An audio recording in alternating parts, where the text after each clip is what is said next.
Personalize the way you see everything. And then conquer.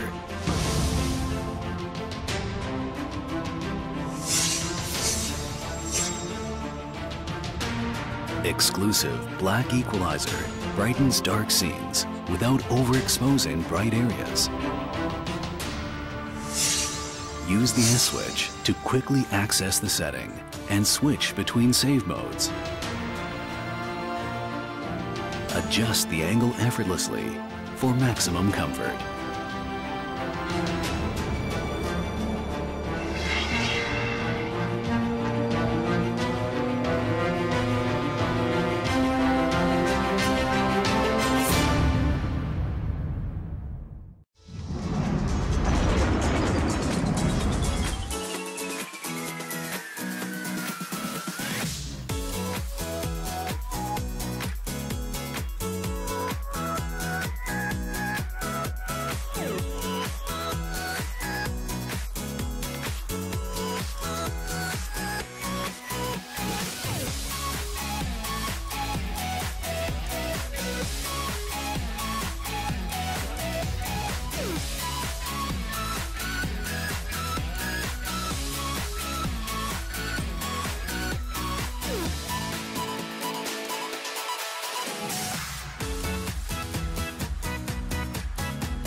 And welcome to another day at the ESL India Premiership Winter Season. I'm your host Angela, and this event is brought to you by Omen, by HP, Zyber, BenQ, HyperX, and organized by Nordwind Gaming. We have 3 games lined up for you today. We have Clash Royale, Counter Strike, and Dota 2. In Clash Royale today, we're going to have Jimit going up against Sushil. Now, these two people have had a mixed campaign in the winter season. Jimit sits with 3 wins and 2 losses to his name as of now in the winter season, while Sushil sits with 2 wins and 2 losses. So these two boys are looking to place themselves better on the scoreboard, and we have our caster Manoj Supergola waiting to take us through this game. So let's head into it quickly, and I will see you all after that with some Counter-Strike.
Game goes. Ladies and gentlemen, and we are back with another exciting day of Clash Royale casting, and I'm excited because Thor has come out.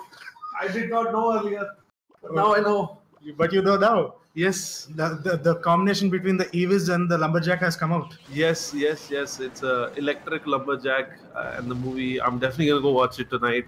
But first, let's talk about the game though. We have Sushil Abhi versus Jimit Bhatt. Again, great set of players here. We've seen them literally grow from this bosom of the starter cup. Yes, and they've come all the way here.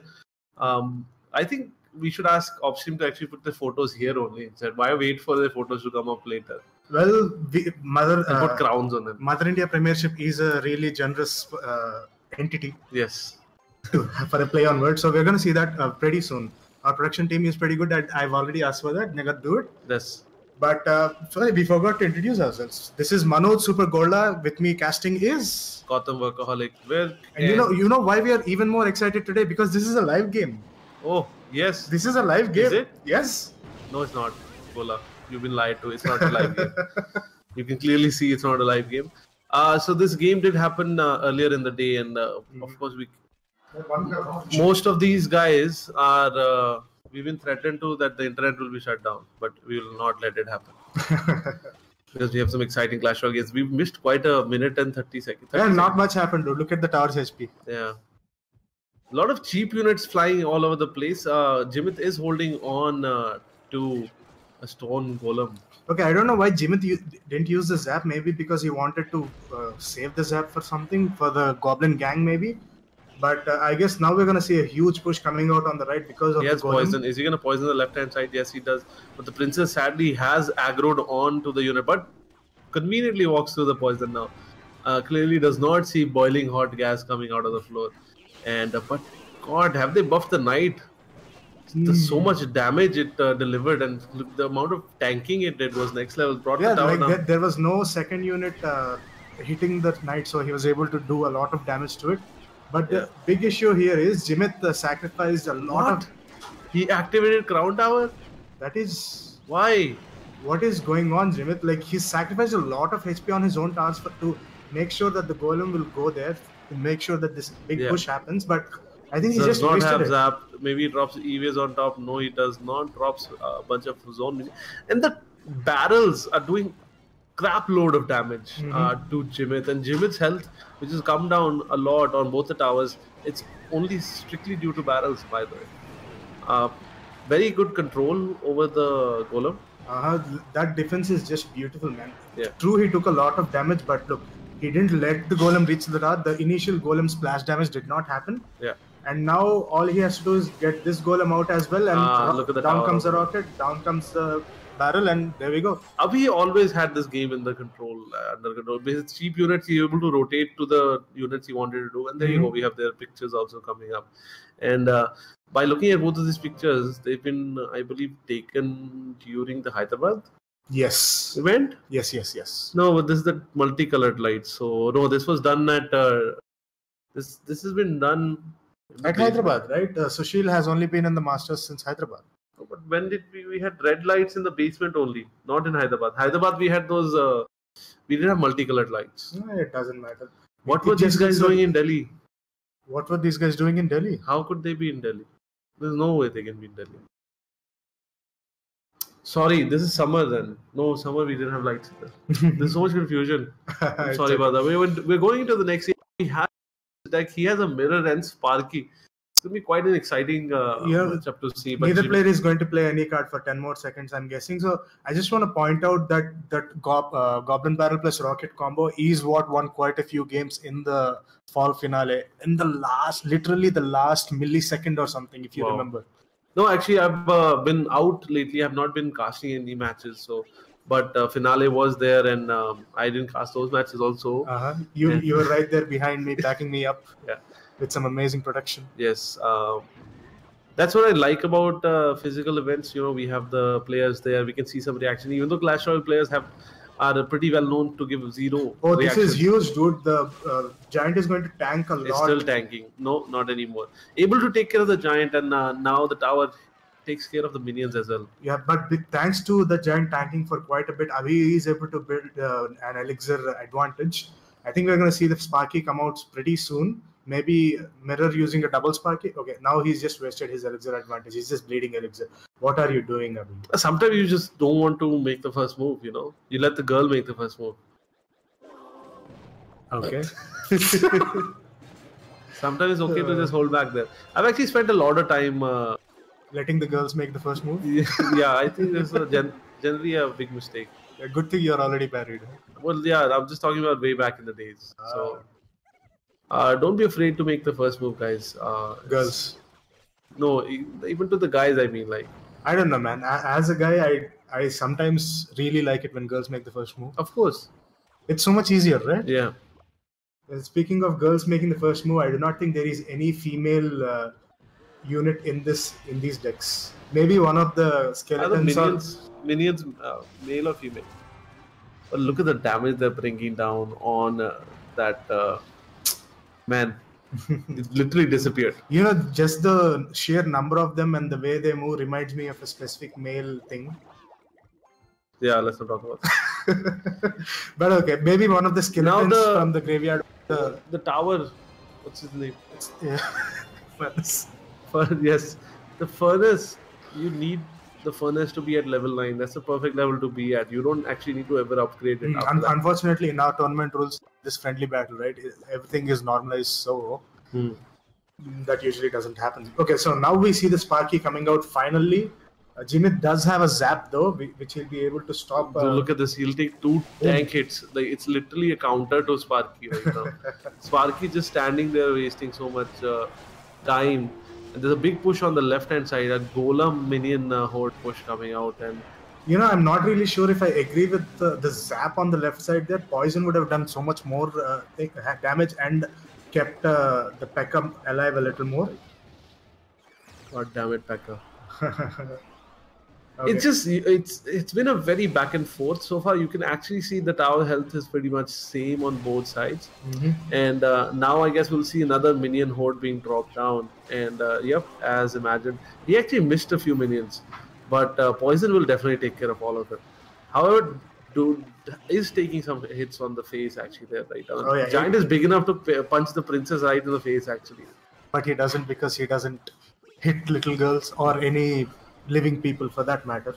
Yeah. So 505 HP left. We are in overtime. Abhi could technically just rotate into a fireball. Yes. Yeah. He has a fireball. He throws a couple of fireballs down. Like he can fireball and then immediately fire again, but he doesn't. But he decides against it. That is quite strange.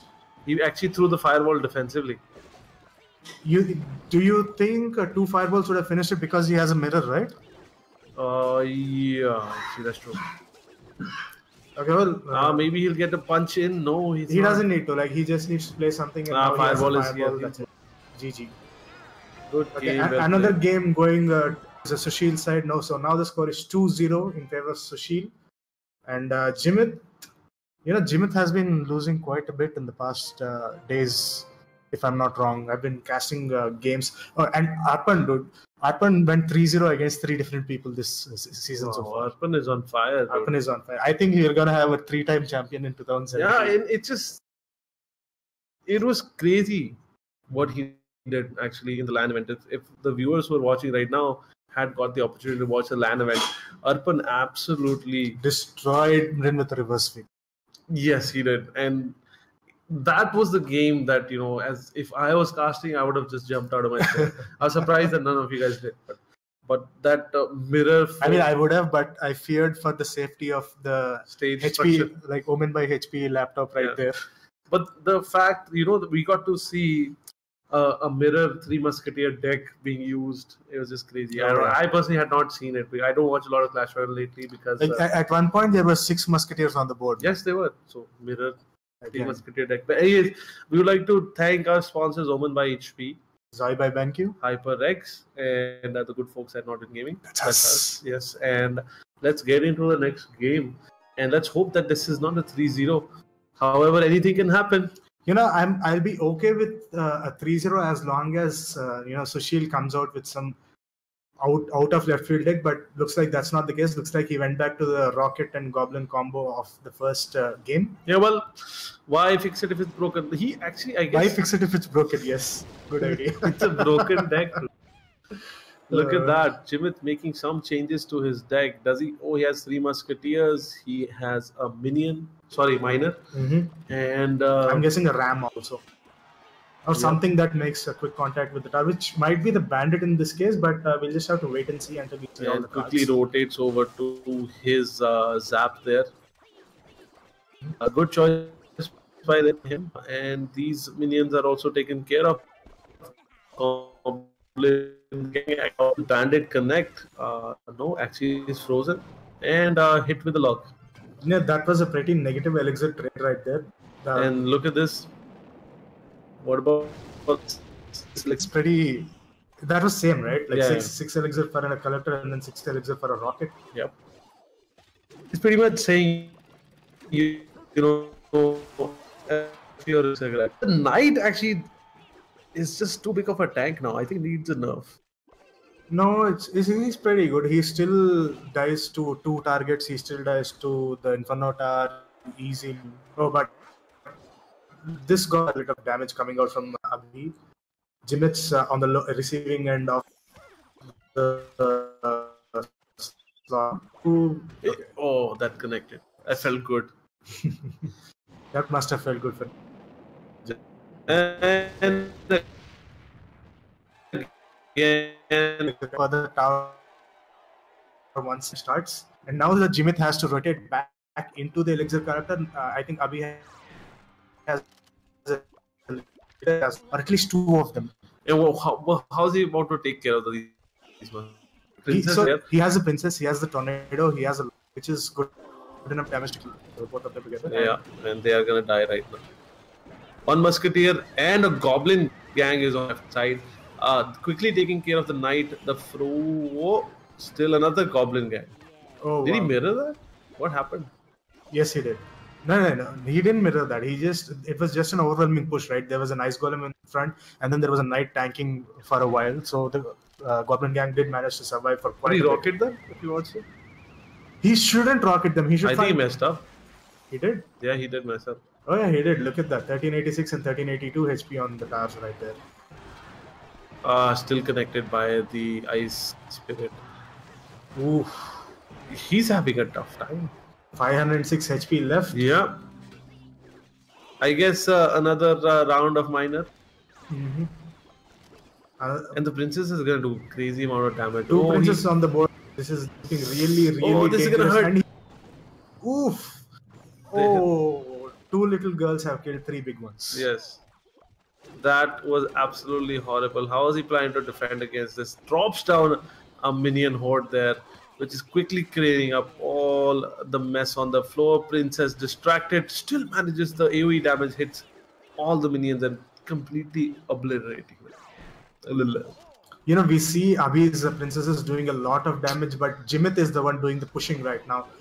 Just over 2 minutes left on overtime. Zap should come out. Yes, it does. Look at the minor. I think we can give this to Jimit. Yeah. Yes, Jimit is definitely going to take this game. 10 health left. Clears it out. Jimit taking 1 game. Finally in the series of best of 5. Perhaps we are seeing the beginning of a comeback. So 1-2 in favor of Sushil right now. Jimit winning the last game. And I think we are raring to go to see what happens next. Yes, we are raring. Raring. Is it like literally like he? Yes. We rare and tell our producer, yeah, start the next game. Go live. Go live. And we have gone live. In this game, this is the 4th game. I see one of our hosts looking at me with a really, really funny looking face. Yes, but that's okay. But I'm going to say, center cam, go live. A lot of fun and laugh on the floor right now. Okay, is this deja vu? This guy, Abhi, absolutely. This is literally the same decks again, right? I thought this we screwed up a little and started the same game, but no, this is a different beginning. Yeah. But these are the same decks. So Jimit's been feeling mighty confident with his 3 Musketeer deck because it won him the game, but he had to work a lot for it. I really think he should have changed a couple of cards. That is 5 elixir just down the drain. Actually.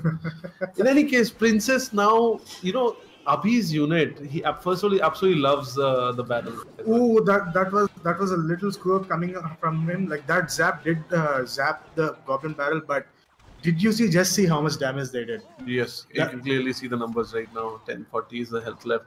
Minor not able to make it across, get the hit down, and Princess is gonna be able to get a few hits to this tower now. Already, also Princess still alive.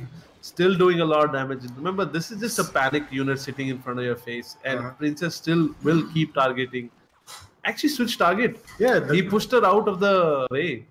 And lucky for the princess, the golem went far away before exploding. So now we see again 2 princesses alive hitting the same tower, which is really troublesome for Jimit right there. And one more log, and I think they're gonna die. Yes, they are. Another princess still alive, still doing so much damage. He finally got tired of a barrel, might come out now. But luckily, Abhi does not have a barrel. Right? This is what happened, right? But he knows. Yeah, Jimit was feeling too confident. Sure, Jimit won the last game with the same deck, but that was because Abhi screwed up a little, right? Yeah. Now that Abhi's realized his mistake, he's read the Jimit's deck, he's prepared for it, and this is what we're saying right now. Jimit's deck being completely destroyed. And Abhi's going full offensive right now. He did not rocket that elixir collector. He wants to go full offensive. He's dropping a lot of units down. And Princess doing AoE damage on the tower as well. Princess still alive. The miner comes out to clean her out. But another hit on the tower. Tower down to 650 health. Bandit trying to make something happen on the right hand side. But look at that, man. All he has to do is barrel the right one, do maybe 100 damage. Not even 100 damage. It's 30 seconds left on the clock. But he actually chose to hit the Musketeers. Is that overconfidence, Gola? I think he doesn't need overconfidence. Look at the health. That's not overconfidence. I think that's smart play, right? Because he knows the tower will go down at any time, right? He's just waiting until the timer goes down for a definite win. Yes, smart player, Sushil. So he already has the rocket in his hand. Now he just has to let it go. They're gonna see it flying any time now. Yep, and here comes the rocket, and game is over in 3, 2, 1. GG. Or rather, the Korean GG. Yes, it's a GG. It's 3-1 in favor of Abhi Sushil. We will never, will we ever know his last name? I don't know why production just absolutely loves to put his first name and his, maybe Abhi his last name and he's put it as his nickname. No. This is too much. This is too much. It's one of my requests for production team for quite some time. I wonder who heads production in this company. I need to do it myself. Yes, you do. You need to fire your production head. I am the production head. But okay. Anyways, so I'm not sure if we have Dota 2 coming up, but we do have CS:GO action. So I guess next is CS:GO. Come on, you do this daily, dude. No, but I'm not sure if there's a Dota 2 game today. There is a Dota 2 game. But we have an exciting Counter-Strike game coming up next. Do enjoy that. This is the ESL India Premiership, powered by Omen by HP, HyperX, Zowie, and organized by Nordwind Gaming. That's us. Yes, that is. And we would like to thank everyone for tuning in today. We have some time left, actually, before the Counter-Strike match starts. So we don't mind entertaining you for a bit. How's your day today, Gola? My day was pretty good. I had to come into the office early today for some reason. I don't know. That's okay. Ladke wale aaye.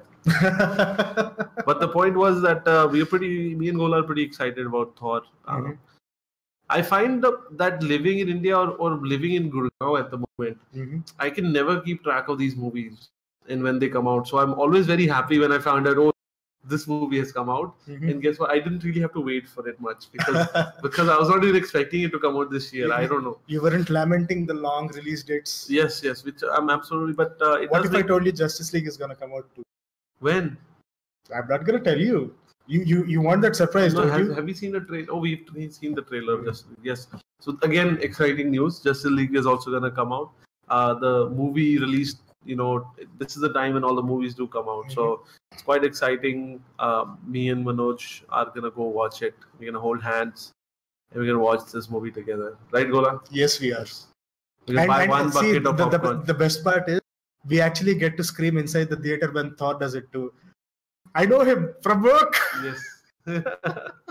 But yes, quite exciting night that we are looking forward to. Quite exciting game that we just with Counter-Strike, which is coming up next. But this is for now me with Manoj Gola. My name is Gautam Workaholic Virk and Manoj Super Gola, actually, my bad. And we'll sign out and we'll leave it for some Counter-Strike action or in my friends, or actually not my friend, met a few days ago. It's called Counterplay.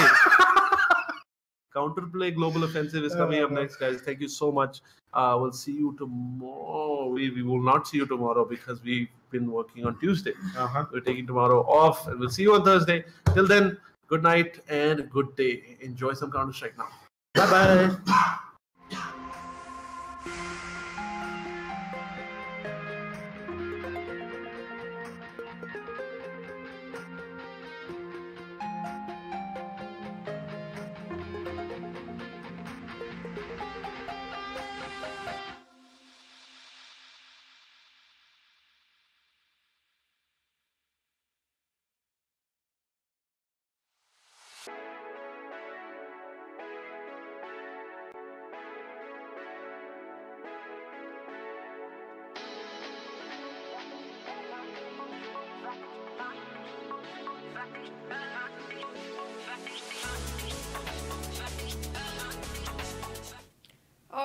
So Sushil securing another victory for himself, placing him now with the 3-2 score close to Jimit on the scoreboard. Right now in the Clash Royale tournament, I think Arpen is the one leading the charts, but he's very close to Jimit and Sushil right behind him. They still have 2 more games to play, so it's going to be fun to see how those 2 games go. They're going to be live on our ESL India YouTube channel every day, so you guys can check it out over there. We're going to go ahead and do a short break now, but we'll be back with more games, so stay tuned.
turn around 3 times.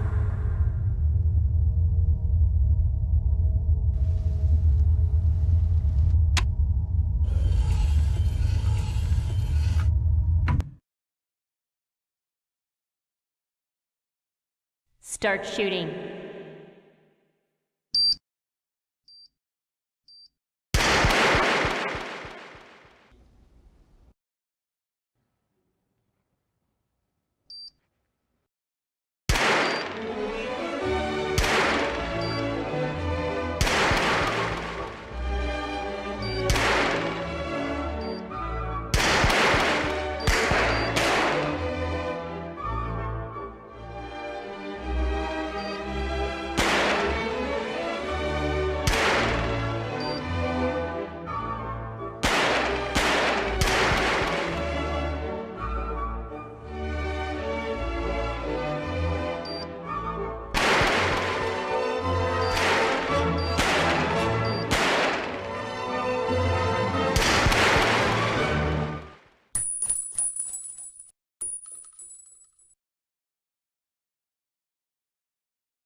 Good evening, everybody, and welcome back to the ESL India Premiership Winter Season. I'm your host, Angela, and this event is brought to you by Omen by HP, Zyber, BenQ, HyperX, and organized by Nodman Gaming.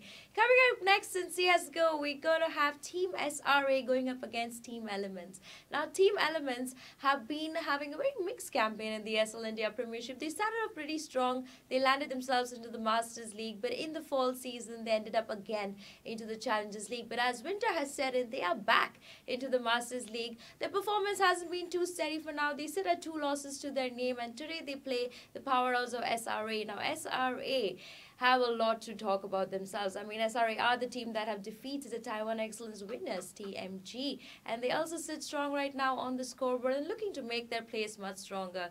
They are going to be battling it out with our casters from So Strong. So let's see how that game goes as we head into it, and I will see you all right after that with some Dota too.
Folks, welcome to the ESL India Masters Premiership, the winter season. We are in the final season in Phase 1, and today's match is going to be between Team Elements and Team Slaughter Rage Army on the map Overpass. Now, Elements, this has been one of their forts, one of their strongholds in their map pool. Primarily, they do play a very good and coordinated CT side. And look at that cheeky boost coming out towards Waters, and a flex going to get spotted out, but Jaguar taking some early damage, but not really dishing out much, and a flex with the pre-fire around the corner. Bunty getting tagged down really low as well. This is going really south really fast. Nims falling by the wayside.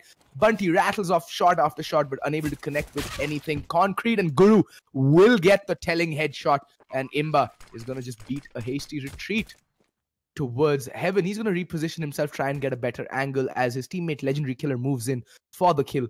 But there is Guru marking the angle. He's going to peek out, and he's going to get the headshot onto Legendary Killer as well. Lucky with the final kill onto Imba. That's a quick, easy round for SRA.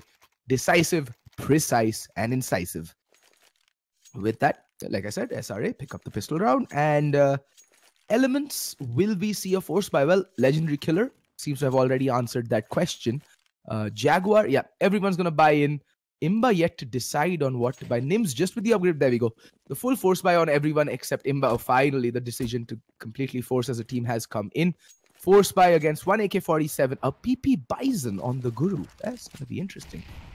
And Guru's nade doing nothing but kind of annoy the fish in the pond or the fountain. He's going to make his way up towards Party while the rest of his team makes his way up. Well, long. And Jaguar, the first victim.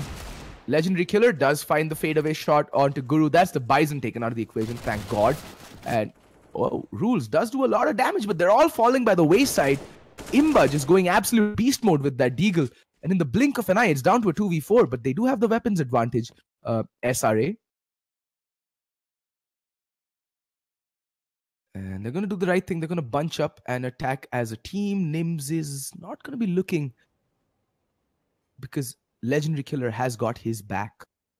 And Major, SRA playing with the stand in this game. Macho not available. And so far, it does look like it is Elements' round to lose.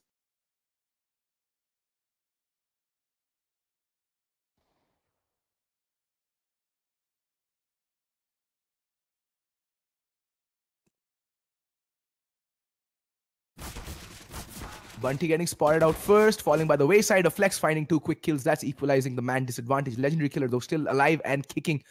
And he should hear this whole play transpire out. Spots the shadow and gets the kill on a Major. And gets the kill onto a flex as well. Legendary Killer with a legendary 3K rescues the AK-47 as well. And equalizes the score immediately, breaking back SRA's economy, who will have to force up... have to go for a force buy of their own now. And the force buy does make sense because, well, no one team has strung 2 rounds in a row, so both economies will be teetering on the brink of bankruptcy. So, yeah, the force buy makes complete sense. And SRA actually putting a not half-decent force together. They have 2 Galils, 3 Tech 9s armor, very little on utility, but that's okay. They should just be looking to outgun their opponents at this point. And it looks like it is going to be a hit towards the B-bomb site, where Bunty lies in wait with the MP9. Everything's been smoked off. There's no line of sight on the congregating terrorists outside of Monster. The re-smoke comes out. That's going to delay the push even more. And a flex just playing his hand, showing his hand a little bit by rattling off an entire clip into the woodwork there, trying to get a cheeky wall bang, but he does find a tag onto Bunty, but nothing of significance. And slowly but surely, they're creeping out of Monster, not making a single noise. And Nims, the first to spot it, but the Guru performing instant facial reconstruction surgery. And, well, the Guru just continuing where he left off. The Guru's a beast with pistols. And in the blink of an eye, Elements have been relegated to just 2 men. The Molotov and the nade does catch a flex. He's down to 36 HP. And on the flank is Legendary Killer with the legendary M4, but Guru will find Jaguar, plucks him mid-air. He's going to fall to his death, and that leaves Legendary Killer all alone with armor and the M4, and he's going to have to eco. Needs to take this gun into the next round because they are going to be hurting in terms of the economy here, Elements. And just as they do onto SRA, SRA instantly return the favor by breaking them just back. It is going to be, this looks like one of those games that's just going to be a ping pong game, folks. Ping pong match for days, and MJR or Major is on the hunt. Legendary Killer should be hearing this any second. Will he be able to make it out alive? Just about, surviving by the skin of his teeth.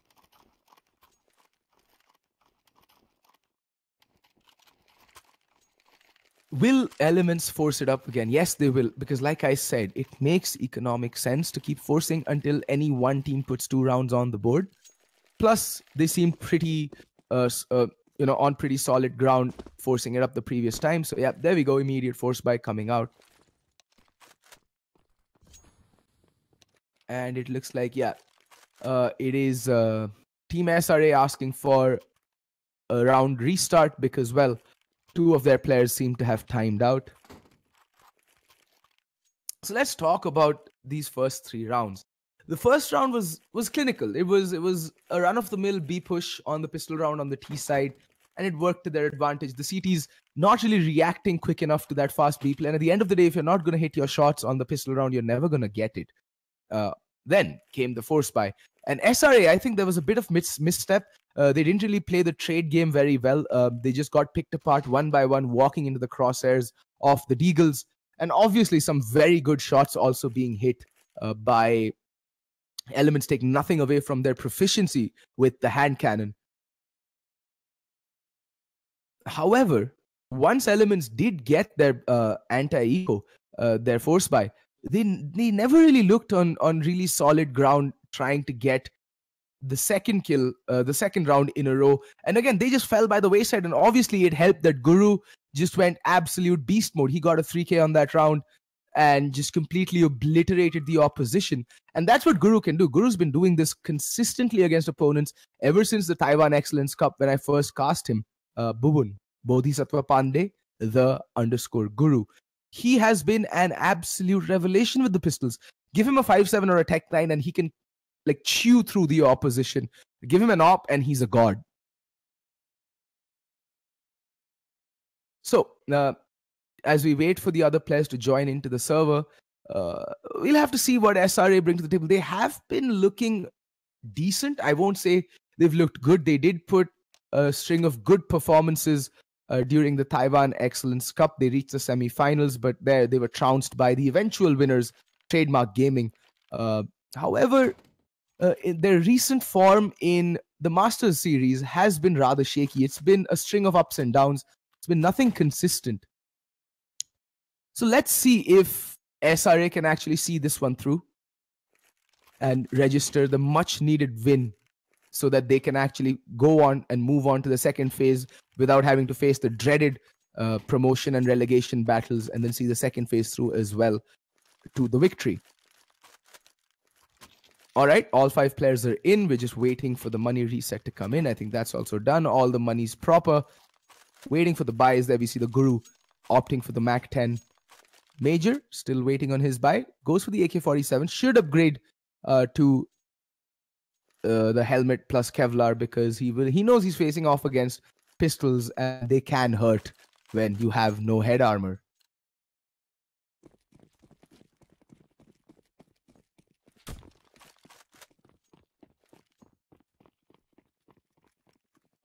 All right, quick play out towards long. Jaguar rattles off a shot with the scout, not really connecting with anything. That was just more of a warning shot than anything else. That flashbang completely blinding him.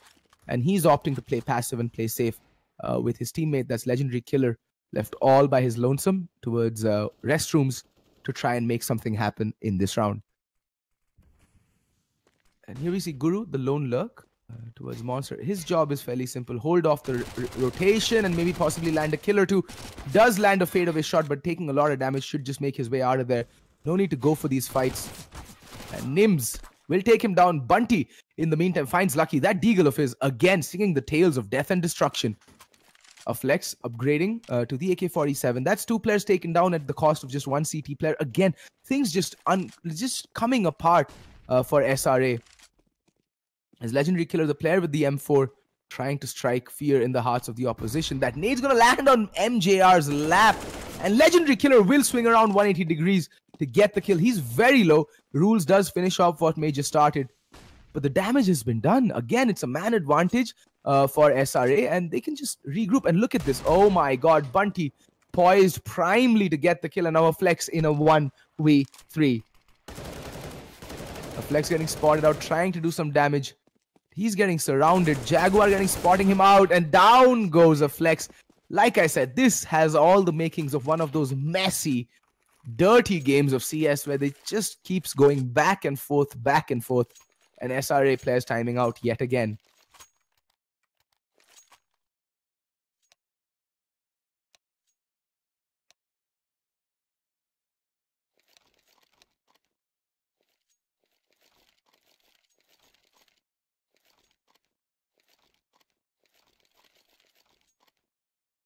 All right. Match has been paused as we wait for the 5th player to join back into the server.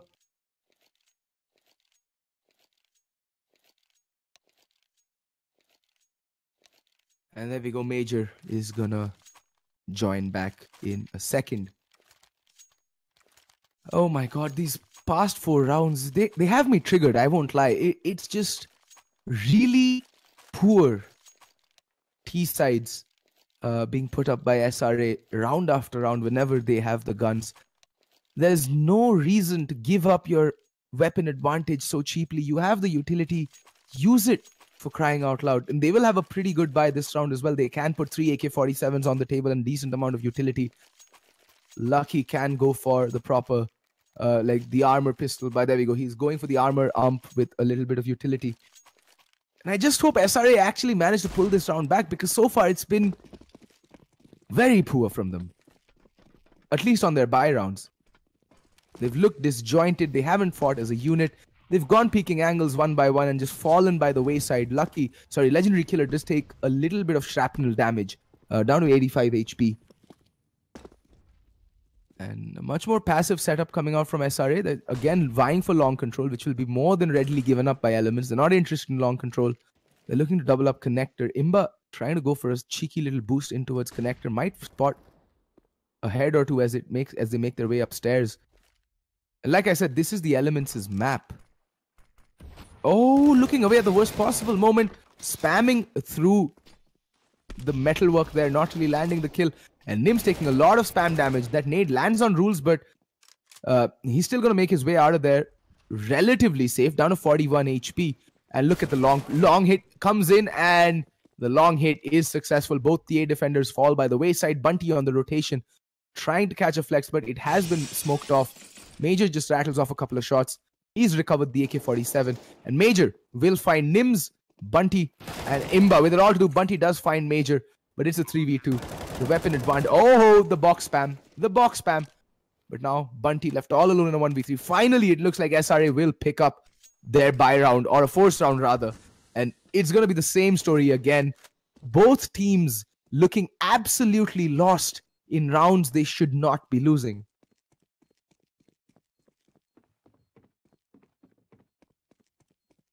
Bunty will be trying to go for the save. I think Rules will hear him out though. Should have an idea where Bunty is headed off to. Bunty's on his own pilgrimage right now. He's just saying, screw this. I've put on my Air Jordans and I'm hightailing it out of there. And that's exactly what he's trying to do. The question is whether he'll be able to. Yeah, bomb goes off. He should have enough time to save the M4 and the armor and the Deagle as well. And the money on Elements not looking very good. They are on the CT side, the more favored side on Overpass, and they should have no trouble dispatching off with SRA once they have the utility, once they have the guns. But just like their counterparts on SRA, they're just completely and consistently shitting the bed, as they say, when it comes to mounting a proper and leak-proof defense.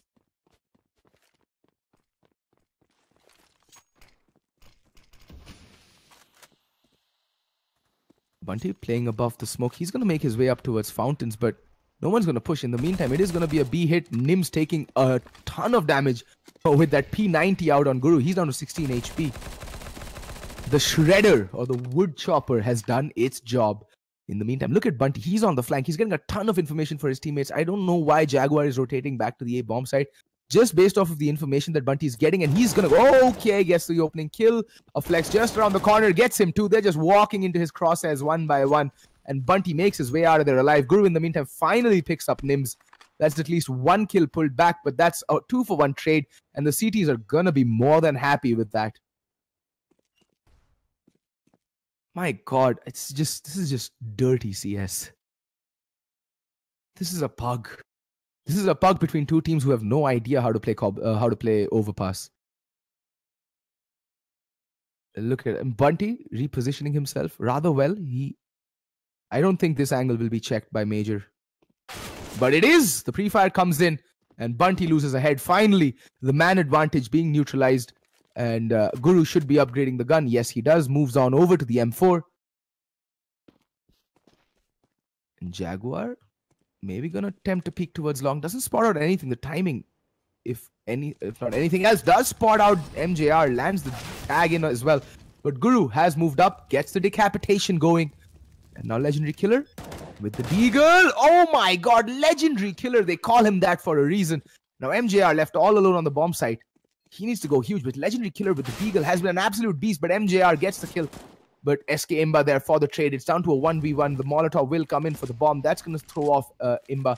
He does have a kit, has upgraded to the M4. He's going to play around the Molotov, which is going to go off any second now. And Lucky needs to land the shot, and he does. And finally, SRA put 2 rounds on the board on the trot. And my God, have I had to wait. Have we all, the spectators and everyone. It has been frustrating, ladies and gentlemen, because it's been a ping pong game or a tennis match. It's just been back and forth in terms of the round. And finally, SRA getting some momentum, and Guru with the Negev. What? That was a misbuy. For sure, that was a misbuy. And I'm not sure why the dot stop is allowed for misbuys. I mean, if you're going to misbuy, that's on you. It's not on the admins. It's not on the tournament. It is on the players. They should not be allowed a dot stop for misbuys.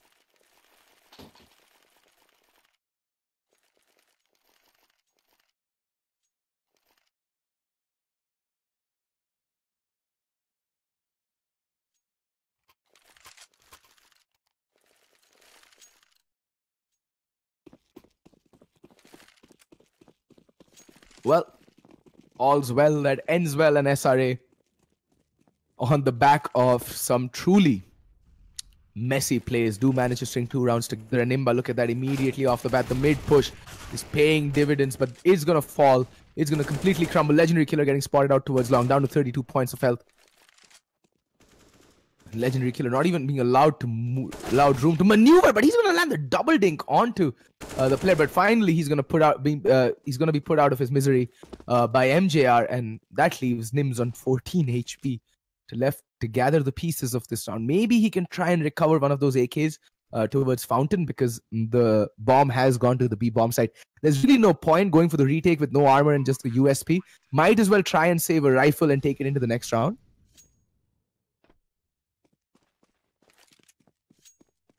And that is exactly what Nims will do.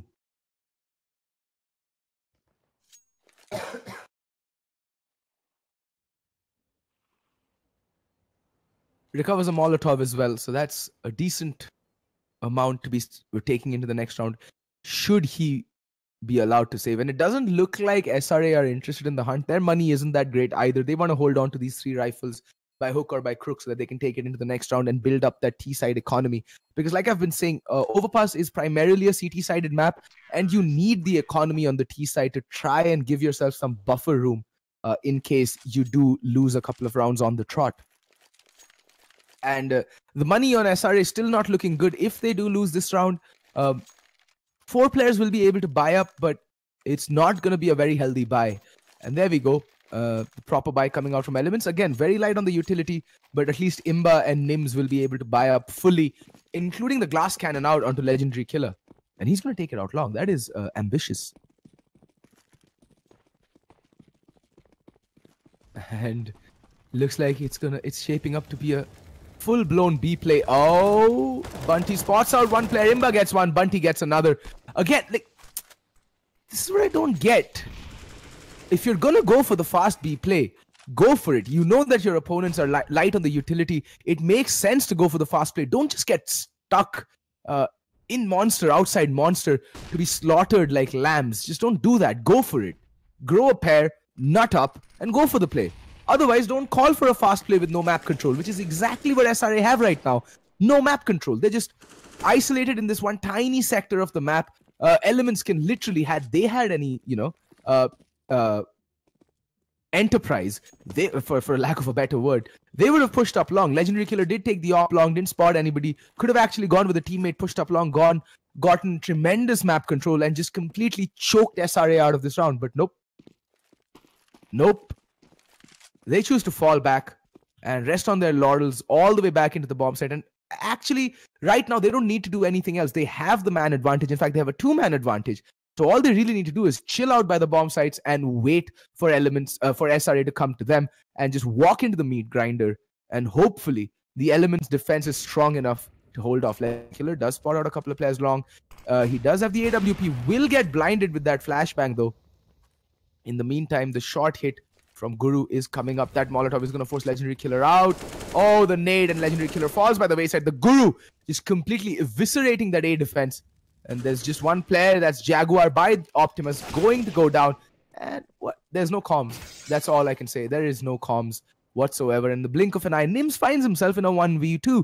And that is what happens when you don't have map control. I'm sorry if I'm coming off as a bit of a jerk, but players who in chat and players in general who are watching this and want to learn from it, you need to know why map control, especially on a map like Overpass, is essential. Nims just caught out in the open. He's going to get double peeked very soon. He knows where Guru's playing from, but he has, well, oh my god. He's going to get knifed. He's going to get knifed. Oh, trying for the knife, but unfortunately failing there. Had lucky, Nims actually got that spray transfer onto Guru. I'm pretty sure MJR or Rules, whoever that was who missed the knife, would have been on the next, ticket out of this table. I would be furious. But with that, SRA move on to 6 rounds, and Elements are smack bang in the middle of Eco City, or should have been smack bang in the middle of Eco City. But this is Indian Counter-Strike, and they are going to force it up. It's not going to be a very good force up. 2 FAMASs, 1 op. But a force nonetheless.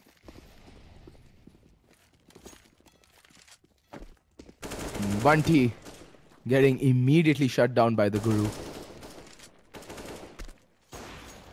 And there goes Imba. Down goes the AWP. Completely ineffectual. Nims does do a lot of damage, but he goes down as well. Now Jaguar left clutching at straw, grasping at straw. Oh, hello there, he says to Rules as he puts a bullet by jamming the barrel of the AWP down Rules' bum. But still, a kill is a kill. And it's an op and an AK-47 on the retake. Lucky holding the off angle. 2 players are hemorrhaging out internally on SRA. And Lucky, first of all, unnecessary peek there. But he does get the info. And MJR playing close by Monster. He's going to peek out and take some nade damage. Now, by the looks of it, Legendary Killer and Jaguar are just set up for exits. And they have, oh my god, the timing. Legendary Killer looking away at the worst possible moment. And he's going to get taken down, leaving Jaguar to save the AWP all by his lonesome. He's going to have enough money to buy into the next round, but the rest of his team will have to force it up yet again. And that's the time. That's what happens when you force. And you allow SRA round after round because you're choking your own economy out at the end of the day, Elements. So, okay. Economics 101. For those in chat, for those of you watching, it's time for an economics lesson. We start off at the very beginning by saying that the CT economy is friggin' hard to build up and to maintain. So now that we've gotten that out of the way, let's move on to topic number 2. Force buying. General rule of thumb, don't do it. Not on the CT side, and especially not if you're going to be playing defaults. If you're going to stack a bomb site, if you're going to be aggro with the pistols, hold the aggressive angles, by all means, go for it if you know you're going to get, the max loss bonus and you're just equalizing the buy down to 2K and you're going to be on $5,400 approximately in the next round. By all means, armor pistol it up and YOLO it. But if it's going to be a buy, like we'll put 2 FAMASs, we'll force up with an op and there'll be 2 players running around like headless chickens with no armor and upgraded pistols, do not do it. You know why? because the Ts are going to have utility. And with that utility, they can flush you out of your little hidey holes. And with the AK-47s, they can engage you at ranges much longer than the FAMAS can. And they will come out on top 9 times out of 10. 9 times out of 10.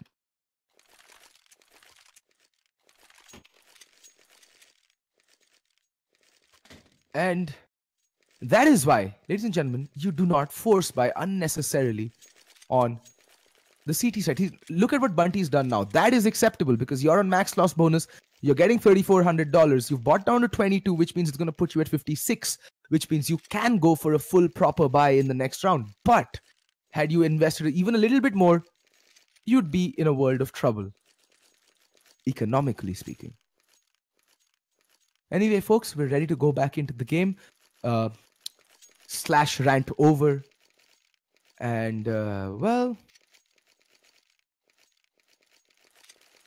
we're just waiting.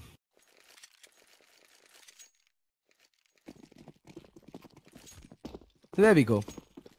Just armor pistol on 2 players. Jaguar with the AWP buying up some utility and armor to try and bolster this buy.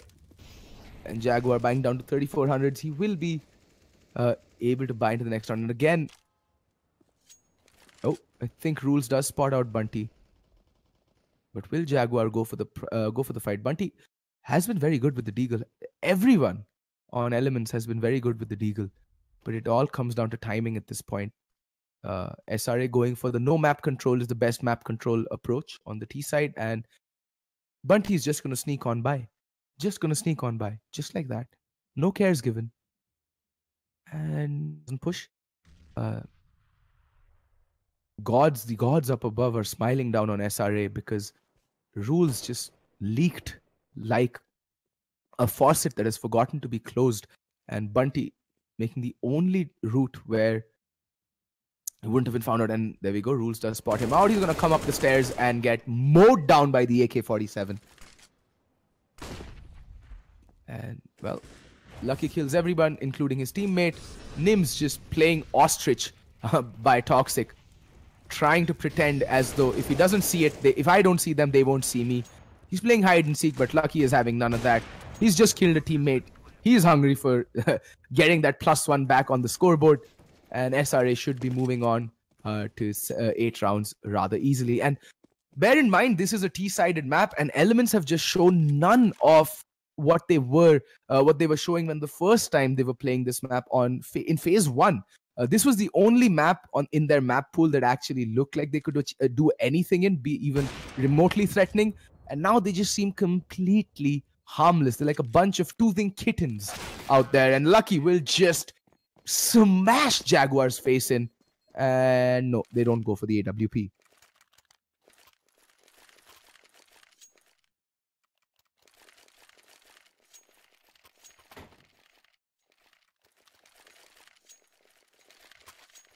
SRA on a CT-sided map, putting 8 rounds on the T side, which means they've already won the half. Now, any rounds they get are actually just bonus rounds. They're just padding their score, trying to get an unassailable lead of sorts. And this time the double op does come up. Bunty going to take the aggro shot. He's trying to boost himself up. Being a bit late, rattles off a shot, unable to connect, takes some shrapnel damage and falls right back. Rules is going to peek though. Rules needs to be careful. Oh my god, Bunty getting dinked through the door. Bunty missing every shot under the sun. Bunty, what is that? And both the ops on the A bomb side, that is uncanny. And this time the boost does work out. Lucky does get taken down. And the man advantage in the favor of the CTs. MJR trying to land the equalizing blow, but unable to do so. Rules in the meantime does take an op out. That's going to leave Bunty all alone on the bomb side, and he's going to go down. Man advantage back in favor of SRA, and they've taken very good positions towards the A bomb side. And Rules, I think he timed out because he's just standing there like a mannequin doing nothing. In the meantime, Guru does get the kill. Guru, can he find more? He's chasing, and he's found his prey. Down goes SK. Guru already on a 2K.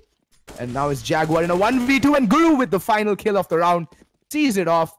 9 rounds on the board for SRA, and Elements by coming to a crashing halt. I think Rules might have timed out there. That, or his mouse disconnected, or his brain switched off. Either or, because he was just standing there staring into the opposition's eyes and doing nothing.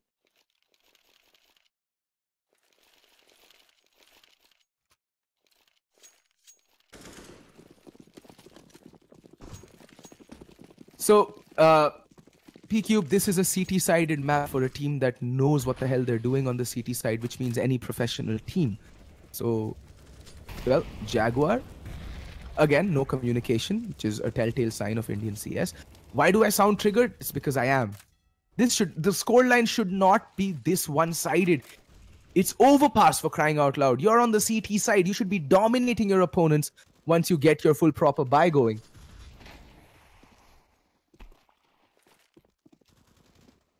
And finally, Bunty with the right kind of flank. He's going to catch everybody off guard because the one lurk decides not to lurk properly. And that is going to be MJR. And there we go. Spots out Lucky. Takes a few shots. Takes the bomb down. Guru trying to get the kill. Bunty will smash his face in as well. Rules in the meantime does find Jaguar. A Flex finds SK. But the bomb's dropped out in no man's land. And Bunty is guarding it like a mother hen guards her roost. Doesn't matter if Flex gonna get the kill. MJR gonna get names, and now Legendary Killer trying to live up to his name, gets some jump damage of all things under the sun. He's gonna get slaughtered. He's gonna get slaughtered, and SRA will move to 10 rounds.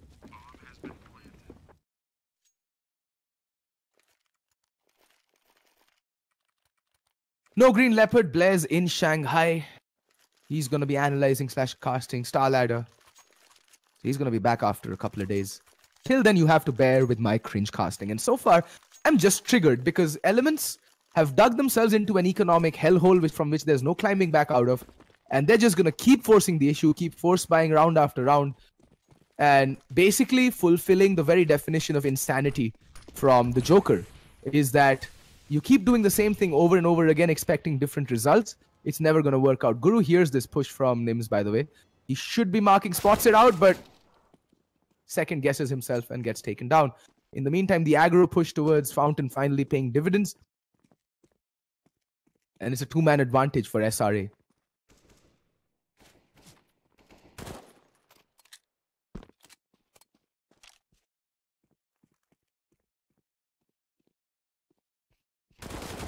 There we go. Legendary Killer getting traded, but at this point, the numbers game is all Elements needs to be playing, honestly. They've got a 2-man advantage. They should just go for the trades and see off this round and finally put their third round on the board. A Flex will not even get tagged, but Nim's on the flank. He's bombarding up. I think a Flex might have heard him. I mean, he should have heard him. I mean, sorry, Lucky, and he does. Gets the kill on the Nims, and just like that, see, this is... Imba again. Why are you going for the 1v1s? What is wrong? Elements, I'm sorry, what is wrong with you? You had 4 players, just... Oh, my brain hurts. Please, Elements, go and watch Too Easy Gaming's VODs. They take a class in how to play the trade game, for crying out loud. You just threw away a 2-man advantage. Take nothing away from SRA. They played that perfectly. The 2 remaining players bunched up and just went for the trades. They knew that the only way they're winning is if Elements screwed up. And they did. They screwed up royally. And now it's Jaguar facing a 1v2.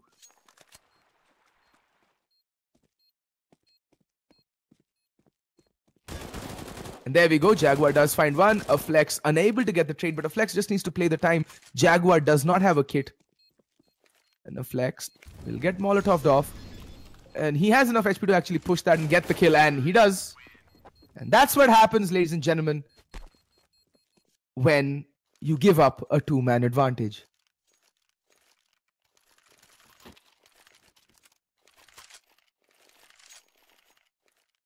And I'm sorry, dear viewers, if I got triggered in the previous round, but it's just painful for me to watch elementary mistakes after analysts have spoken about it. Adi has brought it up time and time again in his analysis segment on D Sports during LAN finals. When, Blair, etc. talk to the players in their off time, they constantly bring up the importance of trade fragging and not giving up the man advantage. And there we go. Bunty does get rules. And Guru will get the kill. And see, finally, the trade game. That's all you need to do. They've gone for the trades. They've come out on top. And now again, SRA with the man disadvantage.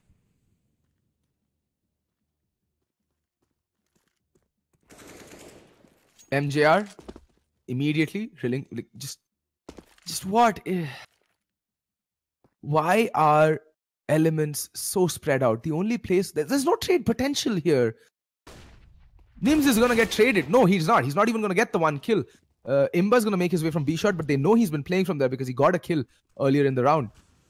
And they're gonna face him together. At the most, Imba can walk away with one kill. If he's lucky, he can land a two-man spray down, but he's gonna get flashed off, and he should wait for his backup to arrive in the form of Bunty. Both of whom are on half HP, and Major's just gonna mark the corner, but he's gonna fluff his shot, and it's gonna come down to a 2v2, and Bunty can go huge. Lucky does get one kill. A flex gets another, and a flex again. See, that's what I'm talking about, right? If you play the numbers game properly, you will win the game.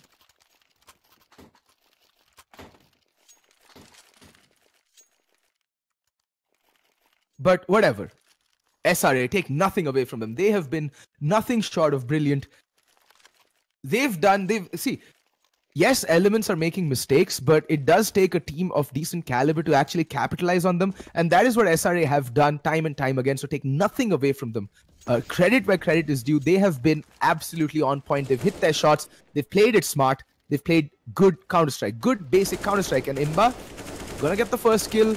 Lucky's gonna spray and pray, and Guru's gonna land 2 kills regardless. That's gonna leave Legendary Killer with a UMP stuck behind a smoke. He can't really push. He has no information. That nade's not gonna bother him that much though, and Lucky's gonna get his face smashed in. But Rules with the immediate trade brings it down to a 3v2 yet again. Man advantage still with the T's.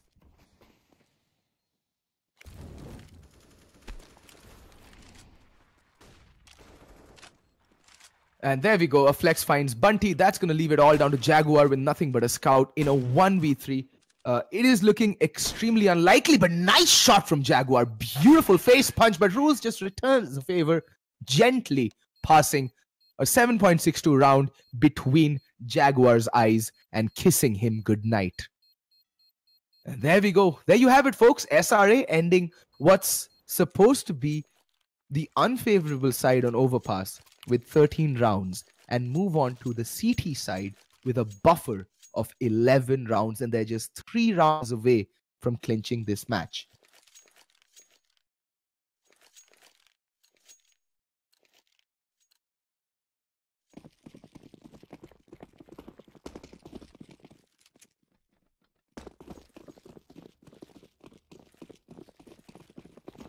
And now it's gonna be a YOLO Rush B. Rules first to face, and he's completely blind, but he does tag up a lot of players. A flex with a fadeaway headshot. Lucky with a kill onto Legendary Killer. Lucky and Major, they're just plucking their heads like a delinquent child plucks flowers from the garden. And now it's Nims in a 1v dead. Nims is in a 1v dead. That's right, folks. Elements desperately needed that pistol round, and they go for the tried and tested Suka Bliath Rush B, and they meet with lead in their face. SRA being crisp with their shots, and SRA want to take this home and don't want to beat around the bush. They pick up the much needed pistol round. Elements had, if they wish to have any chance of a comeback in that round, they needed that pistol round, and Imba picking up the Mac 10 and head armor. Alright, so it seems that he didn't buy anything in that pistol round.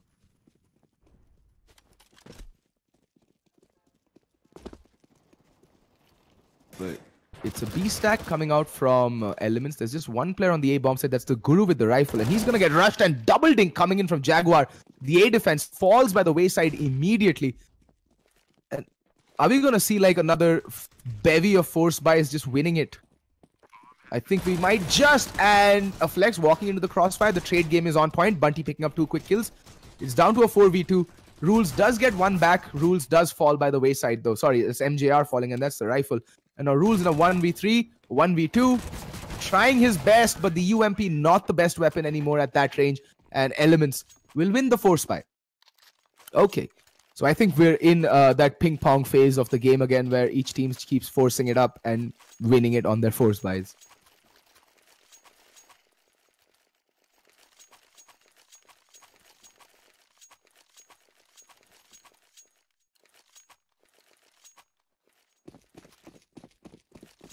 So here's the thing. So when Elements first broke out onto the scene, Overpass used to be one of their strongest maps. They used to have really innovative setups on the CT side, and based purely on the base, on the rounds that they would win on the CT side, they'd just take the T side by brute forcing it.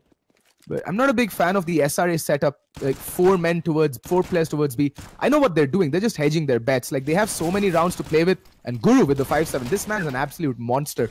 And a perfect flashbang coming out from his teammates. And Guru just dancing around the players. He's going to get pushed from long, though. He's going to go down, but the rotation has come in. A Flex does pick up 1 kill with the Deagle, but a Flex gets immediately traded. And now Rules, 1v3, 1v2. He's running out of bullets and he's running out of lives. Bunty with the final kill. And Elements pick up 2 rounds on the trot, which means SRA will now have to eco this.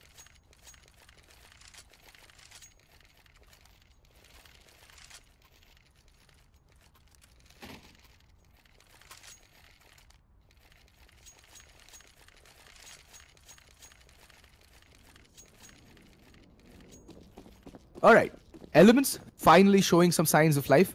Again, I've never cast SRA on Overpass, so I have no idea what their CT side is like. And it is going to be a mid push, a fountain push. And look at that, Rules picking up the kill onto Nims right off the bat. The aggression paying huge dividends. And there's still more aggression. Legendary Killer does pick up the kill, but the trade's just not going their way. Legendary Killer and Nimba completely eviscerate that A push. And in the meantime, Lucky has managed to recover the AK-47, dropped at B short. Will they be going for this? They have a buy on the cards in the next round anyway. So they're going to try and make it as expensive as possible for Elements, I'm assuming. And dead. With the P2K, what can you do? Not much. Bunty with a nice brace, padding his eco stats. And with that, Elements put 5 rounds on the board.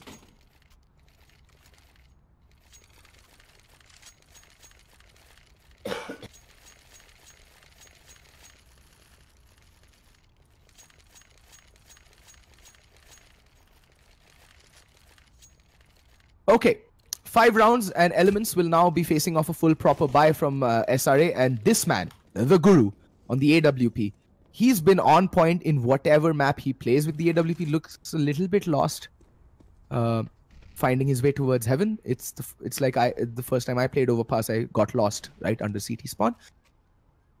That's just banter, folks. Take nothing by it. Okay, Lucky, even without catching sight of a single opponent, just gets completely and utterly decimated in the HP department. But Lucky lands a nice shot onto SK, who for some unknown reason decides to push the smoke. He's going to molly it off and try and... He's going to hold an off angle. And Rules playing towards the cubby in long. Nims pushing it. Need to be careful. They need to be careful. In the meantime, the Guru watching a B shot, but it is going to be an A hit by the looks of it. At least early round A presence. They're trying to work off picks. I understand what Elements are doing. And Bunty, the Shadow should have gotten spotted by Nim. Lucky, but unable to land the headshot because of the crouch peek. And Rules just marking long.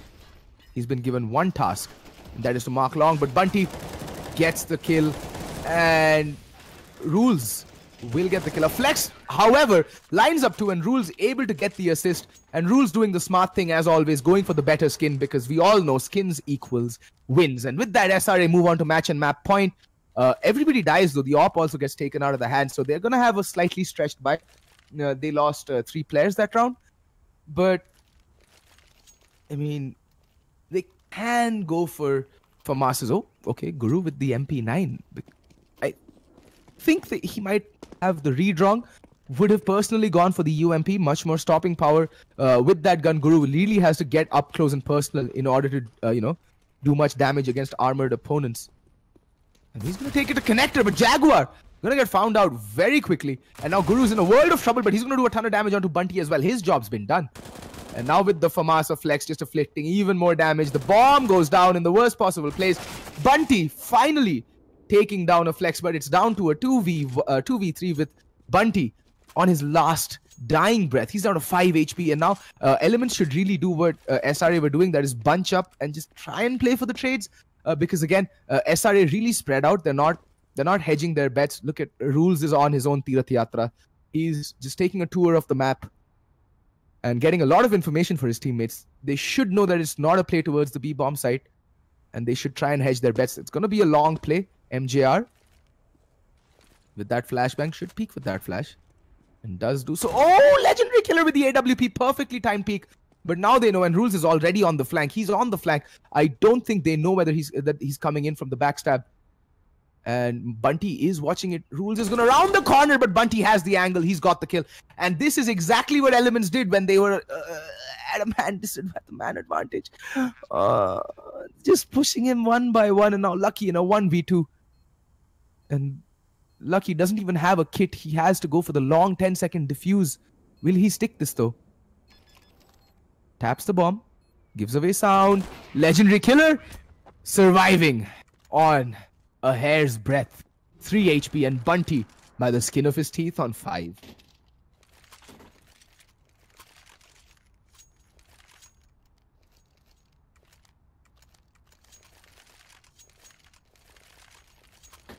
SRA should be echoing this. They have a buffer of 9 rounds to actually mess around with, so there's no need to be cavalier. They can be conservative. And SRA in the Taiwan Excellence Cup showed some excellent economy-based decisions. They've gone for 4 P250s, 3 P250s and 157. And look at this. They've just stacked long. They're like, cometh here should you dare, and Legendary Killer will get the opening pick. Legendary Killer spots out MJR as well. A Flex going for an unnecessary peek there. But Guru with the P250 again getting the opening pick, but he's down to 7 HP. He's getting hunted down.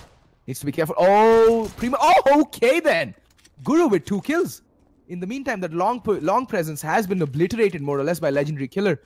And Guru surviving on 7 HP, but he does have an AK-47 now. Can go for the flank, but oh my god, Legendary Killer almost falling to the USP. And now Guru in a 1v3 with an AK-47, no armor, and 7 HP.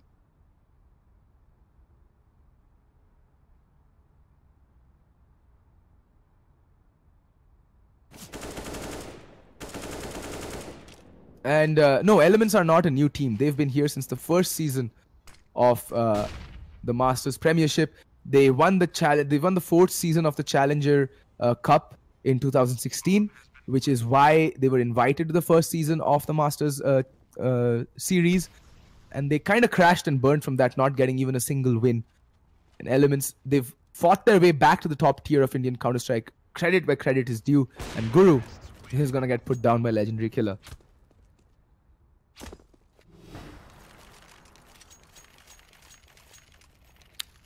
SRA should actually echo another. They're not going to have a very strong buy, and it looks like they are going to go for just the armor pistols.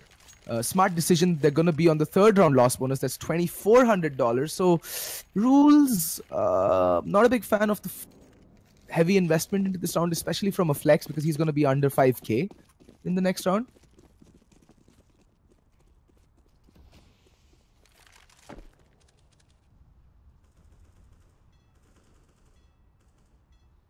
And Guru playing connector, needs to be careful. SK Imba right underneath him, and Guru this time no luck for him. SK Imba will clothesline him to oblivion. And the rest are playing a B stack. It's a smart. See, this is what I was talking about. If you're gonna play pistols, hedge your bets. Stick to a bomb site. If they come your way, well enough. If they don't, well, it's just pistols. Lucky trying to be cheeky. He's gonna push Squeaky, and Imba's gonna find himself the 2nd frag for the round.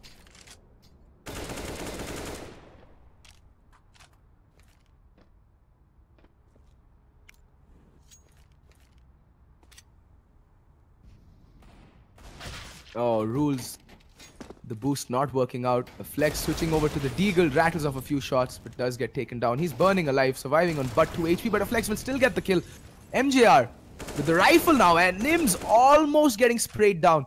And that was the bomb sighted, so I think they're going to pivot over to the B bomb site, which they know is relatively empty, but both of Flex and MJR have picked up the rifles with the bomb. Still undecided. A Flex will get taken down. That leaves MJR. He spots out Imba, and he takes down Imba. Will they still commit to the B bomb site? They have 30 seconds. They can easily rotate to the A bomb site, but MJR is watching B shot. Nims is going to peek. Nims is going to fall. And MJR on the verge of clutching it. Bombs out in no man's land. And Legendary Killer with the AWP coming out, spotting and on an eco. SRA take the game. That's GG, well played. SRA 16-7. And MJR with a glorious 4K to see things off. And leave Elements biting the dust. Anyway, folks, I hope you guys have had a great time. It's been a mixed bag for me because it was rather frustrating watching Elements play on the CT side. But, well, SRA, take nothing away from them. They have been phenomenal. Nothing short of phenomenal this game. And, well, do hit that subscribe button, hit that like button, show your support for ESL India. They're doing a tremendous job for Indian Counter-Strike. And with that, I bid you fare thee well and a good evening.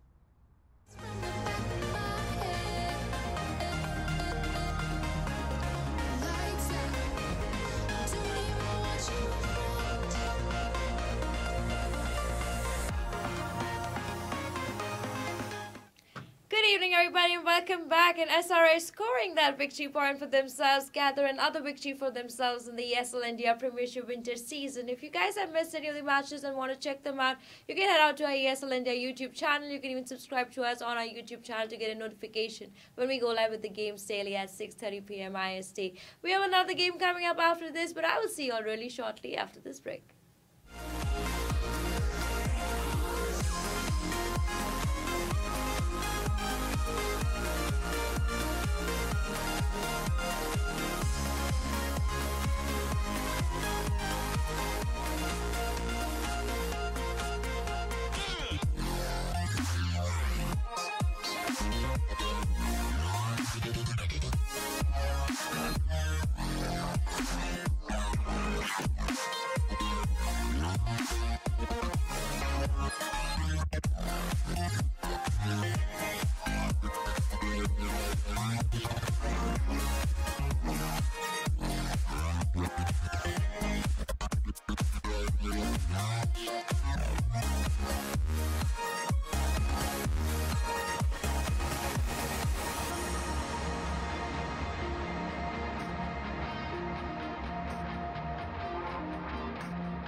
Good evening, everybody, and welcome back to the ESL India Premiership winter season. Now, coming up next, we have Dota 2. We're going to have White Shadows going up against the Council. Now, the Council are from Bangladesh, and they've been performing pretty well. They had withdrawn from the ESL India Premiership in between, but now they are back, and they are very, very strong. Today, they play against White Shadows, who've been doing pretty well in the ESL India Premiership. They already won 4 games for themselves and are leading the charts right now in the Masters League. So, this is going to be a very interesting game, and I think you guys are going to be keen to watch. This is going to be India versus Bangladesh coming up on your screens next, and we're going to see it live with our casters from the AFK Gaming studio. So let's head into the game with our casters from AFK Gaming, and I will see you all after that.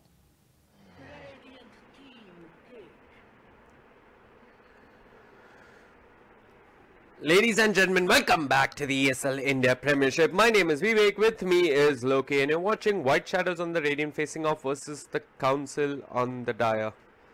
White Shadows coming into this game with a little boost to their confidence, as they did manage to take a game of Aggressive Fire, who many consider to be one of the top teams in this league.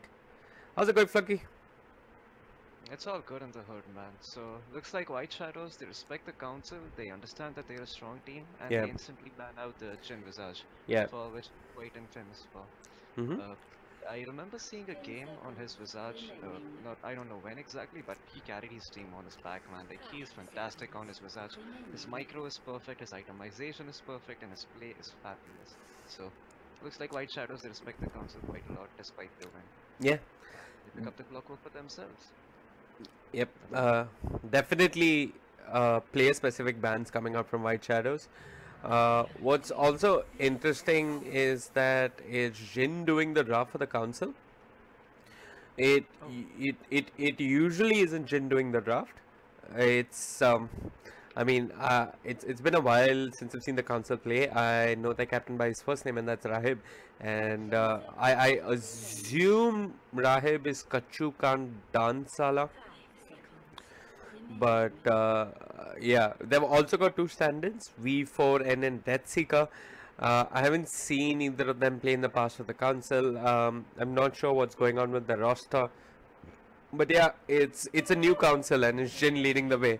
They open with the Shaman and the Sand King. Plenty of lockdown, good team fight, some push potential as well.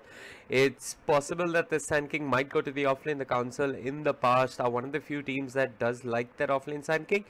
But with a little bit of time, we'll know for sure. Second pick on the board for White Shadows, no hesitation. They're going to go for the Winter Wyvern straight away. Huh. Pretty interesting pick. The council, they also respond to the first two picks very well. The Sand King, if he goes to the offlane and has to deal with the clockwork, he can very easily just burrow strike out of the cogs. And he can sandstorm if he gets battery assaulted. So using that and using the fate time from the invisibility. Hold on. If you sandstorm during battery assault, the mini stun from battery assault will cancel your sandstorm. But yeah. No, but if you're invis and let's say they don't have detection, right? So he's battery assaulting in you and you immediately sandstorm.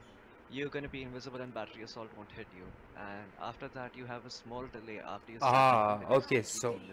Oh, that's what you meant. Like you use it to kind of move away if... Yeah, move away from the clockwork and then maybe burrow strike away if that's not enough. Right, yeah. True. So they go in the offlane. Also early on, if this is a roaming Sand King early on, the burrow strike range is a little less, so although he will burrow strike out of the cogs, I think in the process he might get pushed back and take some damage as well. But yeah, Sand King is one of those sort of elusive foes / offlaners. And seeing two green heroes get banned out, and there's one of the 3 or 4 green heroes that doesn't get as much love as I think he deserves, and that's the Pugna. In my opinion, he'd do rather well for White Shadows versus the Sand King and the Shadow Shaman. Sand King channels his epicenter, that's immediately going to be tagged by the Nether Ward, and then if you have a blink, your blink's going to be disabled. Shadow Shaman takes around 300 mana or so to drop those Mars Serpent wards. So provided you get the ward down first, White Shadows could be fighting with an advantage. Yeah, but you don't really want to first pick a core like Pugna because he's extremely squishy and he can very easily be countered by those cores. But he's actually quite good against the Sand King and Shadow Shaman, so I wouldn't mind seeing it here. Yeah, maybe, certainly not straight away, but somewhere down the line. It could be. I mean, they might look at it in this second pick phase, but they don't really have anything that goes super well with the Pugna right now. I mean, Clockwork, Winter Wyvern, they don't synergize with him, and Enchantress picked up throughout the council.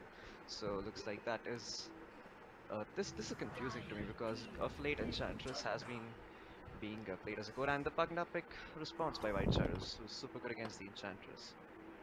So yeah, Enchantress, she's also a very strong roaming foe, and like the hero can do a lot of work if it is in the right hands. It can literally single-handedly win every single lane for you in the game almost. Yeah. I mean, I've seen Lil play to the Kiev Major, and oh my god, that thing was a miracle to watch. Like Lil in the Kiev Major. Yes, but I did you read the post about why he was winning? No. What was the post about? So basically, this was I think Kiev Major was VPOG, right? Those were the finals. Yep. And VP kind of wanted to pick Enchantress very heavily versus OG because OG at that time did prefer the Dazzle and the Treant, and there are two supports that aren't going to do much to the Enchantress, right? So the Enchantress does move into your lane. She can pretty much bully those supports single-handedly, and apparently Lil felt really confident on the Enchantress. As in, if you're the Enchantress this time around and you walk into a lane, you're definitely going to be taking a couple of hard hits from the Clockwork and the Winter Wyvern, provided they're there. But if you have two-way passive supports like the Dazzle and the Treant, who have no wave clear, who really can't man up versus an Enchantress and a couple of creeps, it's really hard. Yeah, it is. It can be difficult for them to It's win these games. also, I mean, one of the reasons that the council did pick the Enchantress is because it's one of Jin's favorites. Are you noticing a pattern in all of Jin's favorites? Yeah, all his heroes require really good and solid micro to execute. There you go. There you go. Yeah, so He loves to micro. But it's a little surprising. I haven't seen him play the Arc Warden, and I have seen him play the Meepo once. But yeah. I mean, Arc Warden is kind of different in the sense that way he's not that micro intensive because yeah, true. Most of the game you're gonna be sending your clone off to split push or to farm a wave to like use Midas and stuff.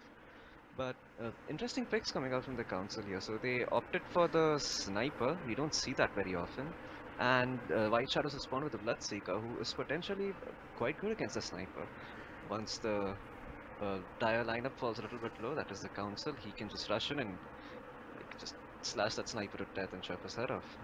And the Pugna as well, super good against the heroes they have right now. The Sand King, the Shadow Shaman, as you mentioned earlier, he can cancel the Blink Dagger of the Sand King. He can cause a lot of trouble to Enchantress as well, because each Impetus shot is like 60 mana, and Enchantress's HP pool is already quite low, so you don't want to be taking that. And Decap 5 plus Nether Blast like literally just takes away half her HP. So yeah, I mean, you might struggle to like physically hit the Enchantress, but the Pugna can just life drain away. They've got a fair amount of nukes, and it's a decent game to be a Pugna. I'm not entirely sold on the sniper pick. I don't know why they picked it up. I mean, are they reading this as a mid Pugna, and maybe in that sense sniper could do decent versus the Pugna? I mean, if this is in the lane at least. And if this is indeed a mid Pugna, then I think the sniper does just fine, but I would be concerned if I was the side of the council. Like, he's gonna need a very fast Hurricane Pike against the Clockwork, because if he gets hooked, he is gonna die. And a Zeus picked up for White Shadows here. So, I'm not sure, was it White Shadows that ran the offlane Zeus, the match we casted a week or so back? Yeah, I'm not sure either. I'm really not sure. There's been so much Dota. I've been casting so many games, but I do remember an offlane Zeus, and an offlane Zeus that had very little impact. Huh. I think it was White Shadows. I think it was White Shadows either playing with the offlane Zeus or playing against it. I'm not sure, but White Shadows had something to do with that game. And an Ember Spirit picked up for the council. We almost never see this hero in the current meta. He's actually quite decent against the Zeus, the Bloodseeker, the Pugna as well, Winter Wyvern as well. Like, yeah, he doesn't have to worry too much about the Winter Wyvern ult being casted on his friends, because he doesn't right-click damage, he does magical damage. So he's gonna, whoever gets Winter's Curse is most likely gonna be able to survive, as long as the sniper's not in the vicinity. Right. Otherwise, you might just end up falling. Whose draft do you favor more right now? I'm a little on the fence about both of these drafts. They both seem to be decent against each other, but they both have some really massive pitfalls, massive drawbacks rather, that can be exploited easily if played right.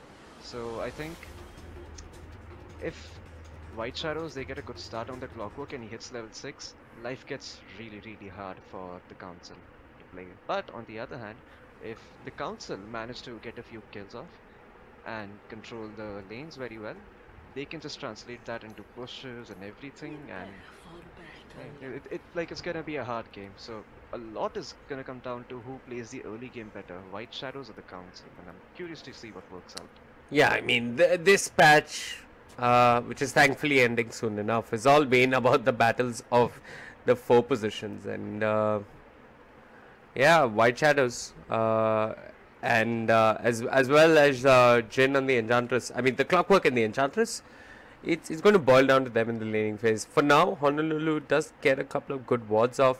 The plan is to contest the offlane, and he's moving right there straight away. Jin does have the slow, but I don't think a level 1 Barrow Strike in an Enchantress is going to cut it. In fact, Honolulu turns around.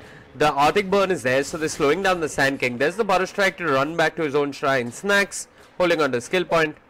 White Shadows cause a little damage and also take some themselves.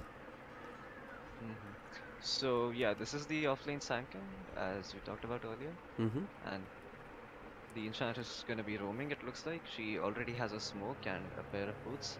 So she looks like she instantly wants to pressure the sniper. She doesn't want the sniper to have a good time because, like, Sniper versus Ember, the matchup is a little hard for Ember. Because with the shrapnel, like if you max the shrapnel... Are you saying Sniper versus Ember? Yeah. Yeah, my bad. I just saw they are on the same side. It's okay.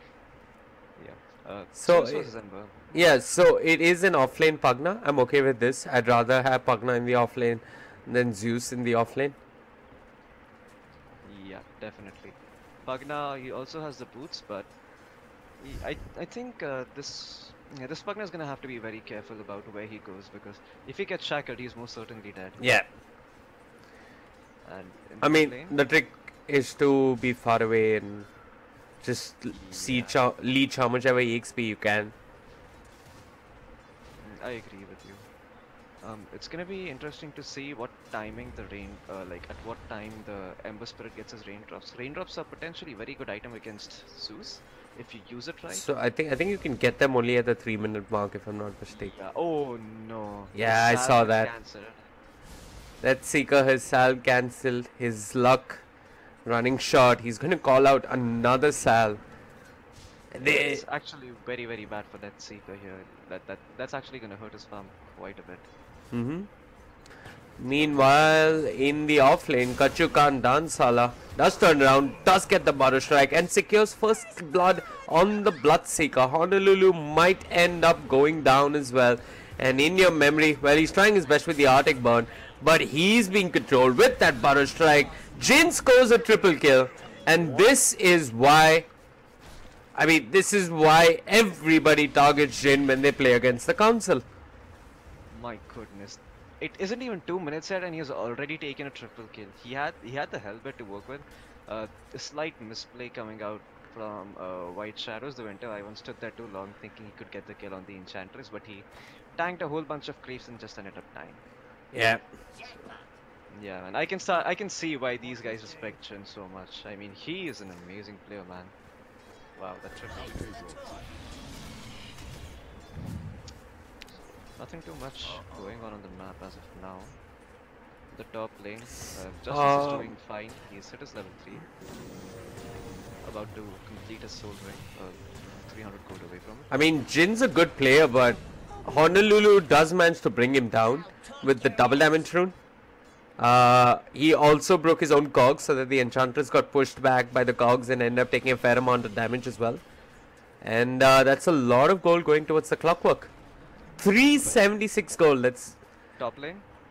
Top lane. They're diving deep. The Nether Blast is there, but I am not sure what the Pugna is doing near the small camp. Ends up going down, but it is a kill going to the neutral creep, so Justice won't mind that too much. And there's action all over the map. The Winter Wyvern falls. Snacks giving chase. Sure, he's got the thirst movement speed. You got to respect Jin though. Honolulu goes in with the cogs. Jin, he's going to turn around, and with the Butter Strike coming in from the Sand King, he's going to score a double kill. Yeah. So let me tell you how the Jin show works, because you're seeing this for the first time. I did mention, I'm not sure if I mentioned this earlier, but the Council love to run dual lanes, especially in the off lane. And off late, the dual lane involves Jin with one of his micro heavy creeps. He's just jungling aggressively, which is not something we've seen for a long time in Dota 2.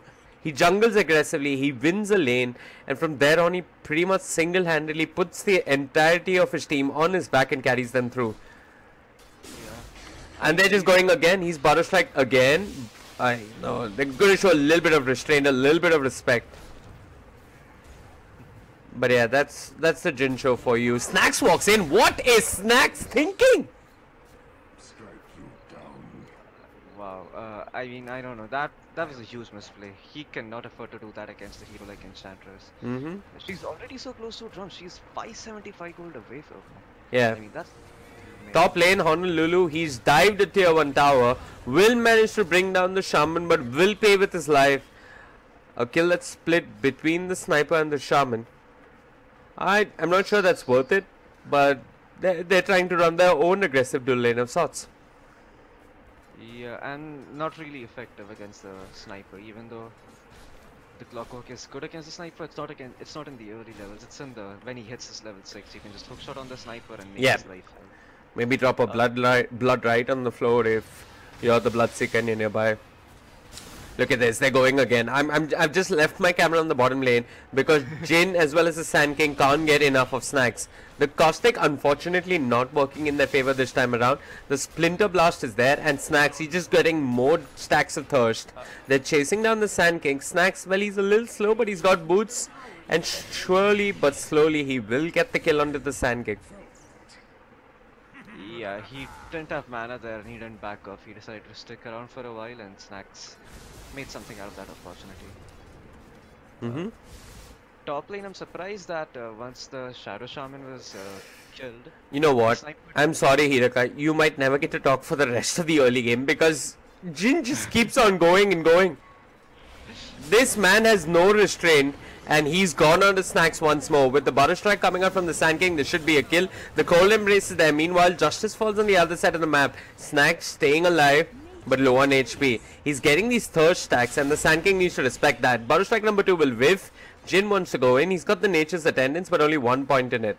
He's near the Radiant tier 1 and he's going to loop right back. Snack pops the stick, might get the kill and gets a little bit of HP back, and now he's running after Jin.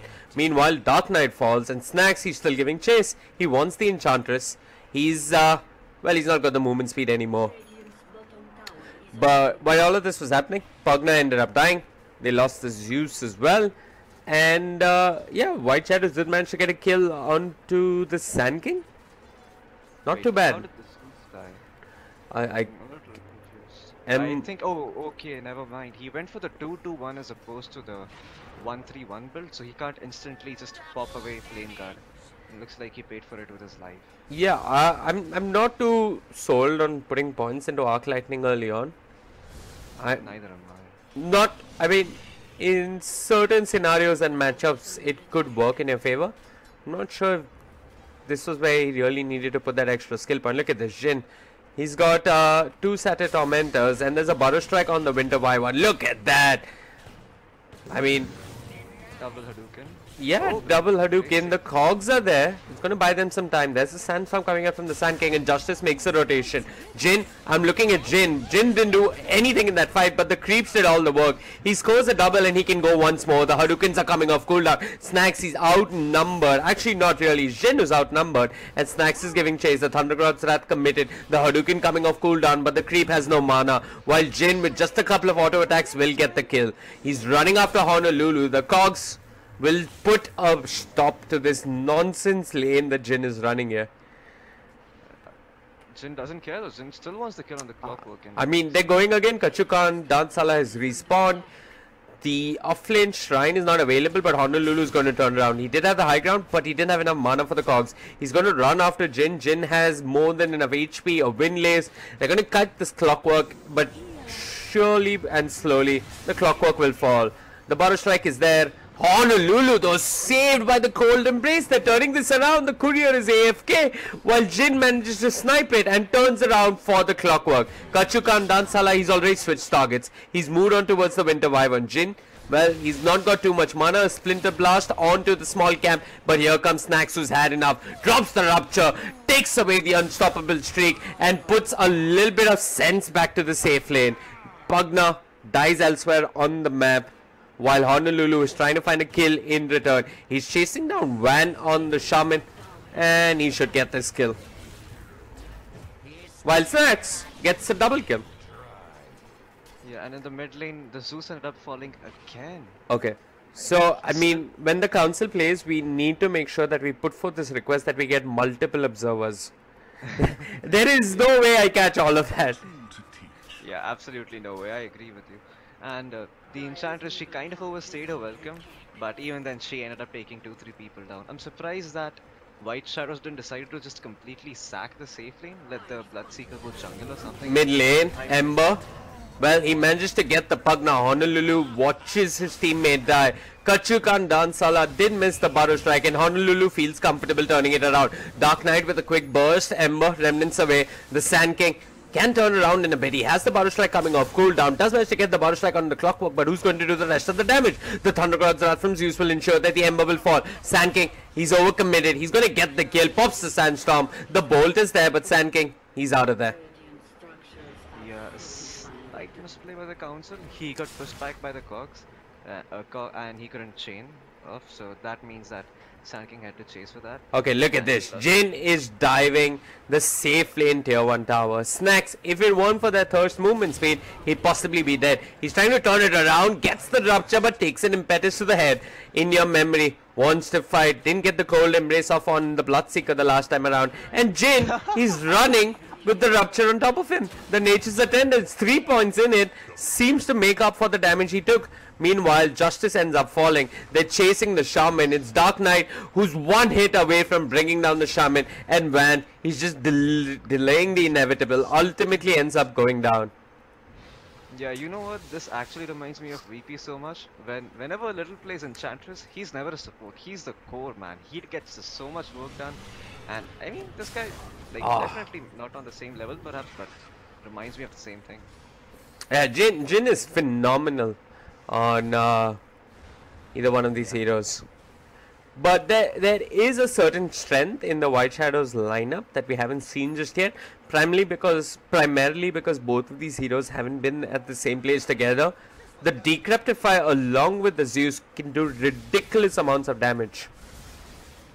Yeah, that's true. Now that you pointed out, I even think it's worth going a Dagon on the Pug now, just for that reason. Just burst down people. I like the Dagon, but I think he needs an ATOS first. I mean, before the ATOS, he needs to stay alive. There's a Shrapnel, there's an Assassinate, and with the ATOS shock, they'll get the kill. Meanwhile, it's it's an action-packed bottom lane here. Snacks being chased, Zeus trying to send back Jin on the Enchantress. Oh, Winter Wyvern going to TP Jin! He's been juked, and he's standing in the blood right, just runs right past it thanks to the drums. Ember joins the party, the chains are there onto the Zeus, Jin with the impetus, and Ember gets the kill. That's the killing spree taken away. Snacks dropping really low. Honolulu comes in with the cogs. Jin gets pushed back with the cogs. He pops the drums, he panics, and he dies to the rocket. Hookshot coming out from Honolulu. Quick remnant forward from the Ember Spirit. He's gonna get the kill onto the Bloodseeker. And here comes the Sand King. Burrow strike onto Honolulu. Has another Burrow strike in 8 seconds. Ember wants to give chase. He has the chains. He sidesteps the cogs. And then looping around the clockwork. Kachukan Dansala 1 second until his next Burrow strike. He's going to try and do as much damage as possible. But he turns right back. What was that, Kachu? I don't know what that was. That should have been a kill. Anyway, he's going to get it. Honolulu turned right back. And ended up dying. Kachu, as well as the Ember still in the bottom lane. Decrypt Blast coming out from Justice. Kachu could go for another Burrow strike in a couple of seconds. And why not? You got Jin in the vicinity. It's a kill either way. A double kill for the Sand King. And 12 minutes in, the Council are working with a 7,000 net worth advantage. Meanwhile, in the mid lane, it's Van being chased by the Winter Wyvern. Both the Fives, they're having their own side plot going on here. He cancelled his, the Winter Wyvern cancelled Van. Stevie Breaks doesn't have the damage. Oh, look at this. Honolulu's come in with the Battery Assault, but he's been immediately hexed and Burrow strike. Anyway, Shaman, he's running towards the wrong shrine. He's going to end up going down. The Sand King dropping really low. The Thundergod's Wrath being pump fake. There's the hook shot. Thundergod's Wrath, along with the pushback from the cogs, will ensure that they get the kill onto the Sand King. It's Jin versus the world. And the world will fall one by one. He takes down the Winter Wyvern. Ember's there with the chains. They're moving on to the Zeus. Zeus dropping low, being brought down. Jin gets a double with the impetus. They lose the Shaman, they lose the Sand King. But they get a core Zeus as well as a Winter Wyvern.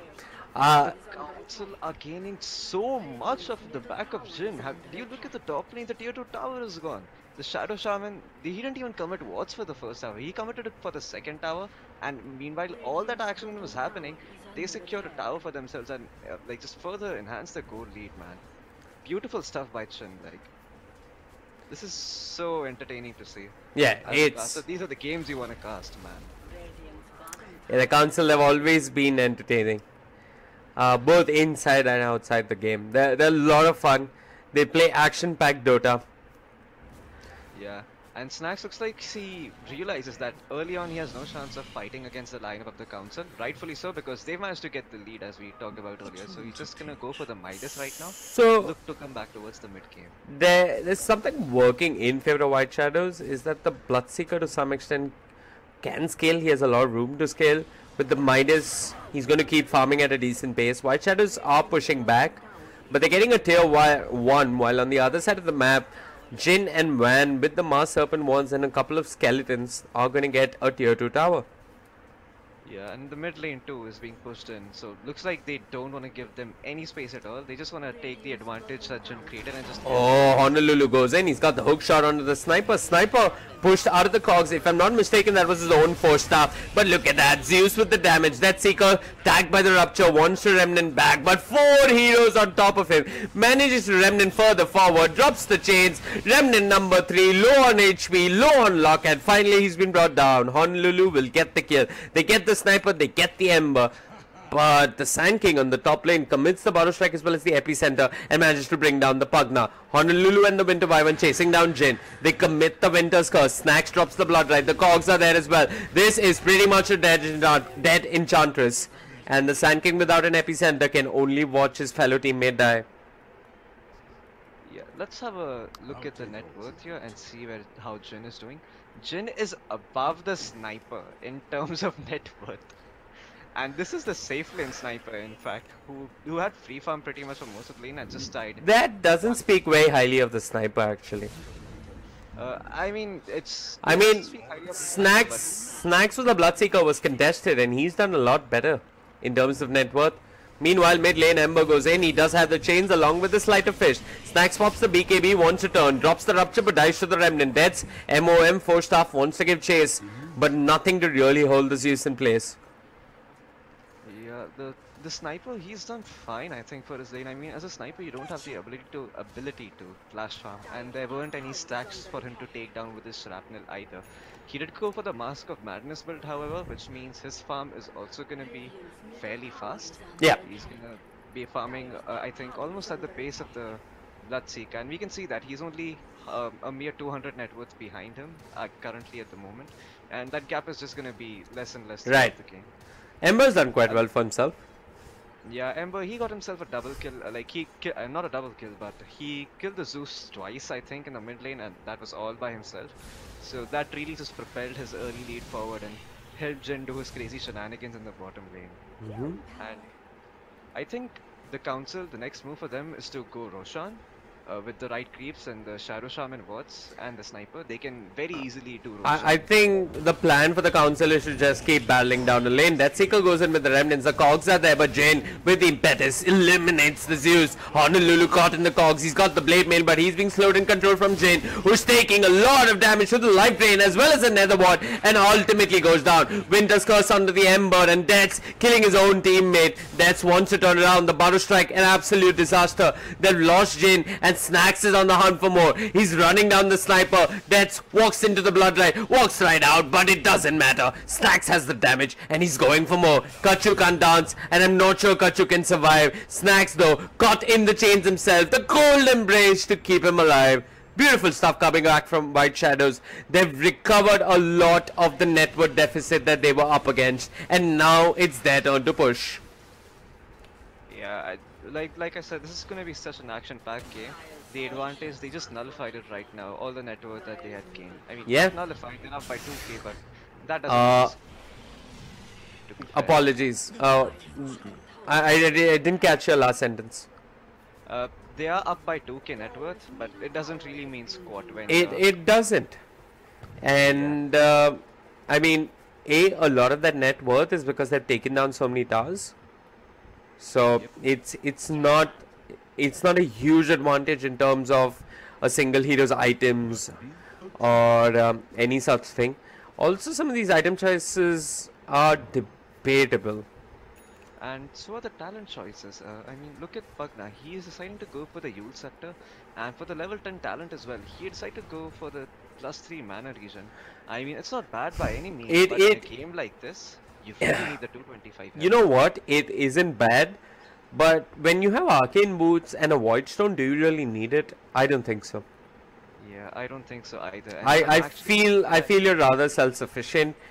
I mean, come on. The only time you're going to spam blast after blast is when you're pushing a wave, and you'd much rather have that HP because you already invested in mana. You have arcane boots, a void stone, and a soul ring. Anyway, I missed out on a kill in the mid lane. Honolulu did TP in, and Van did manage to get the tower, however, with the Mass Serpent wards. So it seems as if Van tried to take the mid tier 1, committed the Mass Serpent wards. Did get the tower, but ended up dying. That's... I'm not sure if that's the best that they could do, but look at this. Honolulu, he's got the blade mail, but he's been surrounded. Jin with the impetus. A killing spree taken away, and the goal going towards the Sand King, who's got his blink dagger up and going.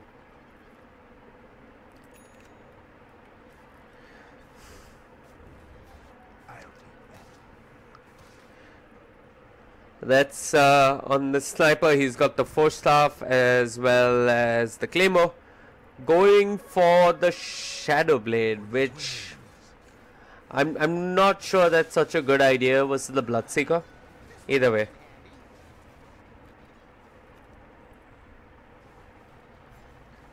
Hidoka? I have lost my co-caster. Loki, I cannot hear you.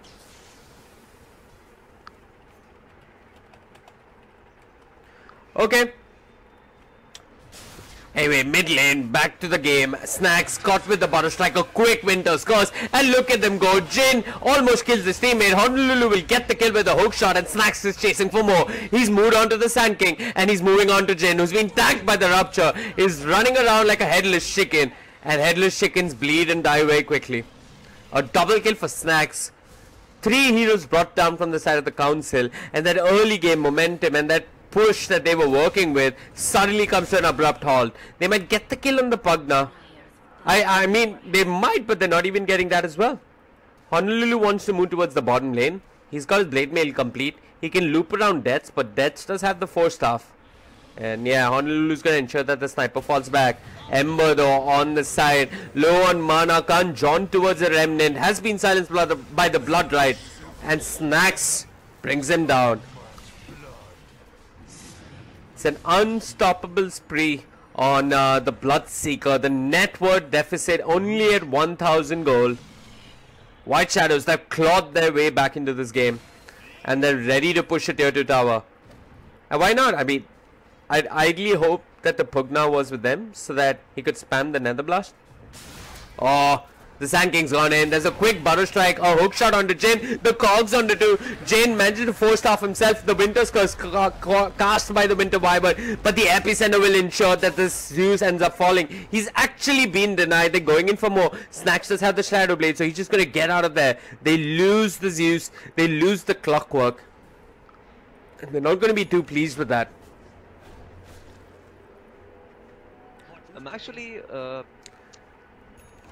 I'm a little surprised that the Ember didn't go for a Hood of Defiance this game. I mean, the Hood of Defiance is vital. I'm no Envy fan, but sometimes I look at his itemization and I actually think that the way he itemizes is very, very, very smart. He always goes for the items that he needs and his team needs to make sure that he can continue doing his job. And let's see, he's just decided to go for the Radiance and the Wheel of Discord. A very damage heavy build. I don't really think they need the damage as much right now. If he just went for the Hood of Defiance first and then maybe into the Radiance or Wheel of Discord, he would have a much easier time staying alive. And like I said, I'm no Envy fan. But Snacks controlled by the Butter Strike. The hook shot is there from Honolulu. Snacks being saved by the Cold Embrace, but the damage is magical, and they'll get the kill courtesy of the Sandstorm on the Sand King. They're moving on to Honolulu. Honolulu initiated with the hook shot and probably regrets it right now. They managed to get the streak of the Bloodseeker. They commit the Mass Serpent wards, and they're possibly going to get a tier 2 tower on the back of this. Pugna, meanwhile, pushing the other side of the map, gets a tier 2 towers of his own. Who pushes quicker is the question. The Council need to go back. The Pugna pushes way quicker than these heroes, so they're already out of all the spells. They use the Mass Serpent ward, they need to go defend the top lane right now. And looks like they're going to do that. The Ember Spirit is going to TP back. He's going to make sure the lane doesn't get pushed in, and Deaths is there as well. I think I mean, at least can you now go for Roshan the Council? I really want you guys to go Roshan. But I mean, it's not an easy Roshan for them unless... Yeah, Jin can probably tank it. Maybe get a couple of creeps as well. Yeah, they could have actually done it very easily if any one of them had a medallion. Like with the Enchantress creeps, the Shaman Words and the Sniper Mask of Madness. They can take that Roshan down fairly quickly, but looks like Van, he just got flicked off by... Ooh, the Ember runs in. Snacks focusing the Enchantress. A Bloodrite on the floor. Deathseeker goes in with a couple of quick remnants and manages to bring down the Bloodseeker. Jin with the Impetus focusing the Zeus. Jin dropping rather low as well. And there's a Winter's Curse in the middle of that. Nobody's fallen just yet, but Death is pounding away on his teammate. Kachukan Dansala scores a double kill, and Honolulu with the hook shot manages to bring down the Enchantress. A quick forced off to the low ground will ensure he survives, and he's making a run for it. Sand King, 6 seconds until he has his blink online. It's a team fight that's usually swung in favor of the Council. But Honolulu, I'm not sure if he's juked the Sand King or the Sand King juked himself. Yeah, the Clockwork a bit too late to the fight there. If he was a little early, that fight would have been completely different. I'm not sure what he was doing there. But if Snacks decides to go in like that, they all need to be there. Yeah. And he just got bursted down by the Remnants. And you, as a Clockwork, you need to make sure that whatever follow-up is there on the enemy lineup, they can't do their thing. So even if the Initiators get off a good spell, the follow-up isn't there immediately. Mid lane, Mars Serpent Wards committed. The Shaman blinks back. It's only a Siege Creep and a couple of Mars Serpent Wards, which are going to be farmed indeed. The Council. I mean, they have to win. Because they just use their Mars Serpent Wards. It's on a 100-second cooldown now, and they can't push before that. The Sniper is in no shape to take a high ground right now. He went for the Shadowblade and Mask of Madness. He doesn't hit buildings very hard. He doesn't even have the Dragon Lance, otherwise he could have at least hoped to just sit back and chip away at the tower bit by bit. Yeah. And then take in the shrines. But he didn't go for that route. He went for the Shadowblade pickup, and I think he should be getting the Hurricane Pike's. That's his item of choice here. Like, it allows them to siege, it helps them a lot against the Clockwork as well. Do you like the Shadowblade pickup versus the Bloodseeker? I can see why versus the Bloodseeker and a Zeus? Not really. I mean, in that regard, that Shadowblade is very bad, but I can understand why he has the Shadowblade. I think he just wants to prevent himself from taking like any of the Clockwork damage. He doesn't want to reveal where he is in fights. He wants to pop up after the fight has started and like make sure the Clockwork is already gone on somebody else by that time. So the Shadowblade, it helps with that. Make sure he doesn't get spotted out before the fight starts. And even though the force staff is there to relocate him, he doesn't necessarily want to force staff somewhere, because then he's not going to have the right angle or the right approach to the fight, and he's going to have to hit a Clockwork who I think already has a plate mail, and that's not what you want to do as a sniper. So I can kind of agree with the Shadowblade pickup, but not a lot. I would have really liked to see something like a Hurricane Pike into a Maelstrom, because it provides him with some damage. It also provides him some ability to farm in the meanwhile. He does have the Mask of Madness, and it's going to be interesting to see what he picks up. He's just bought an ultimate top. Looks like it's going to be a Silver Edge or perhaps an Eye of Skadi. But the Silver Edge... So what, it removes thirst tax? I don't know. Yes, yep, it removes thirst tax completely. And now that you mention it, I remember Silver Edge as an item in the game, which is actually quite good against the Bloodseeker.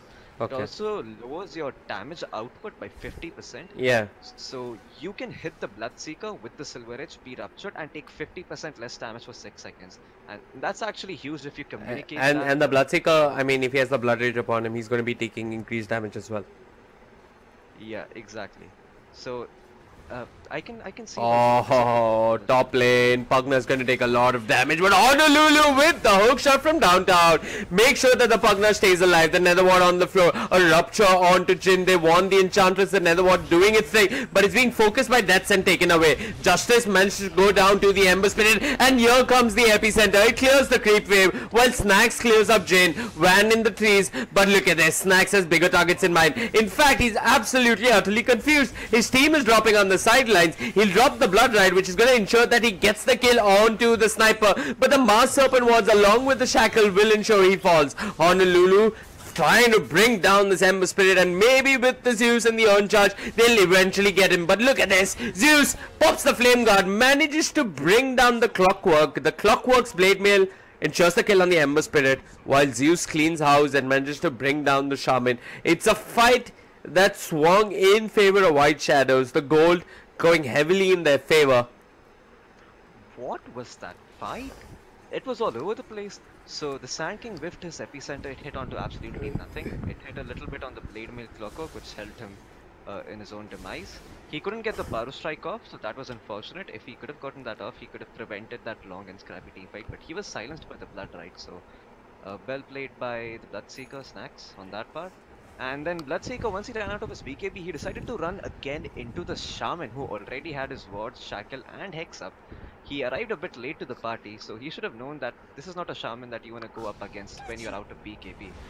Because that's what happens. You're Blood Raged up, you're gonna get Hexed, you're gonna get Shackled, you're gonna have the wards pounding away at you, and you're just gonna die. Because Bloodseeker, he doesn't have a lot of armor. He has a little bit, but the Blood Rage, the amplification from it is actually insane.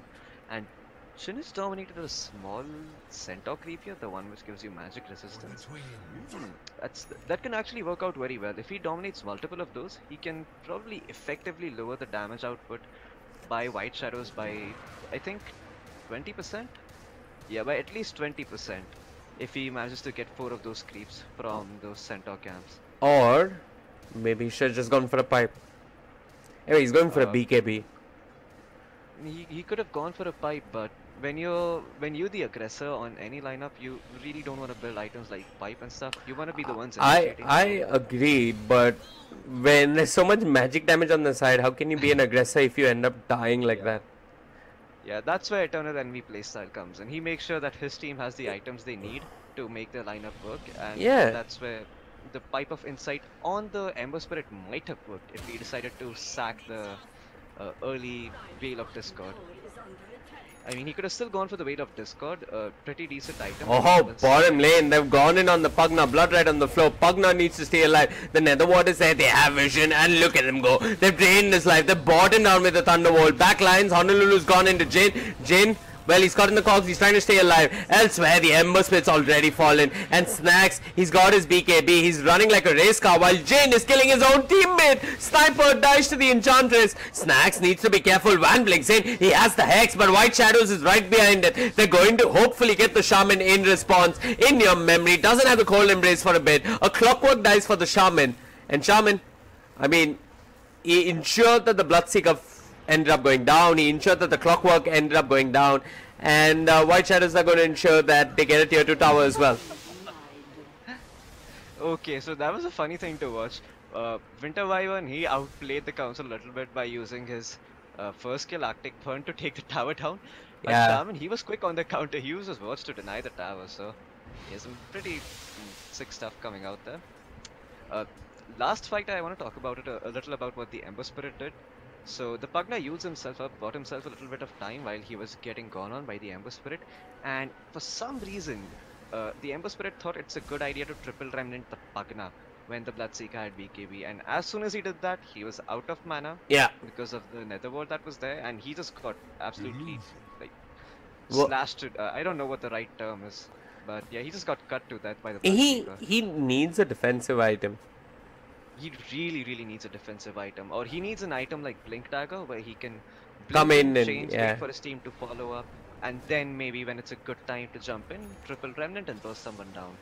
And that's actually a very crucial part of playing Ember. I play Ember a lot, and though it's not one of my not a hero that I would say I am amazing or like insanely good or better than Deathseeker at, this is one thing I understand, that you really can't afford to throw in your remnants aggressively when there is so much damage and you don't have a BKB. Yeah. I mean, you can do that, but you need a BKB then.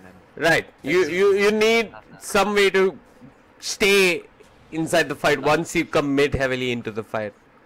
Yeah, and that's why the Shiva's gun is such a popular icon. What is going on? Kachu can't dance. I mean, Justice used his Yield Scepter, and then the Sand King hits his Burrow Strike. That should have been the kill. But they have goofed up. Honolulu I'm watching for his hook shot. He's holding on to it. He catches Jin. The rupture as well as the blood ride. A quick force staff will ensure that Jin gets pushed back. Jin should eventually fall to Snacks. He's trying to do his best, but there's not much he can do. They got the Sand King with the Yules. He's dropping low. In fact, he's been brought down. Justice brings down the Sand King on White Shadows, pushing with a wave of momentum. Snacks pushing the Ember back to his own base. They could possibly go high ground here or force out buybacks at the very least. Yeah, very smart talent choice by Snacks over there. He decided to go for the 30 attack speed, which is really good against the Ancient Talenters, over the 75 blood right damage, which is traditionally what you go for as a Blood Seeker. You don't go for the attack speed, you go for the blood right damage. Because it's pure. Oh, no, Lulu. That is not your base friend, but sure, with the Nimbus on top of him, this should eliminate one of them. There's an instant buyback coming out from the Sand King. Honolulu tries to escape. The chains are there, but it's not enough. The Assassinate, though, will bring down the Clockwork. And Snacks standing in Invis, burning to the Radiance, needs to be careful. Ember needs to be careful. He's been eliminated. The Nether Ward did its thing, and that's just killing his own teammate. Chachu can't dance, Salah. I don't think Chachu can survive as well. Dark Knight will get the kill with the Arc Lightning, and Barracks. The Barracks lay exposed in the top lane. Snacks, he's got the Blade Mail, a Glimmer Cape as well. It's Deaths versus the world. His teammate Jin is respawning in the bit. The Council not committing their buybacks, but the range barracks have been taken. Jin and Deaths, they hit hard and they hit from range. Jin, he's looking to go in and get the slow off, but there's a blood right on the floor. The Nimbus as well. Ouch. Yeah, he used blood. He just got blood raged up as well.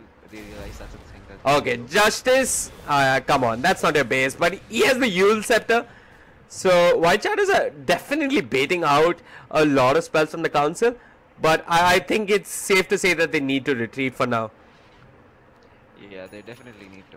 And the Ember man is not respecting the magical damage output at all. Yeah. He is going for the Lincoln Sphere next. I think it's too little too late. Yeah, and I don't think the Lincoln Sphere cuts it. Even at this point, I really wouldn't mind seeing a pipe of insight being picked up. It would make his life so much easier. I don't know, man. At 36 minutes, would you rather get a pipe or would you rather get a BKB? I mean, it still helps your team out, so it's not a bad item entirely. Even I mean, shouldn't someone who normally builds utility be building it? Like, I don't know. I think maybe the Sand King, maybe the Enchantress, maybe the Shaman.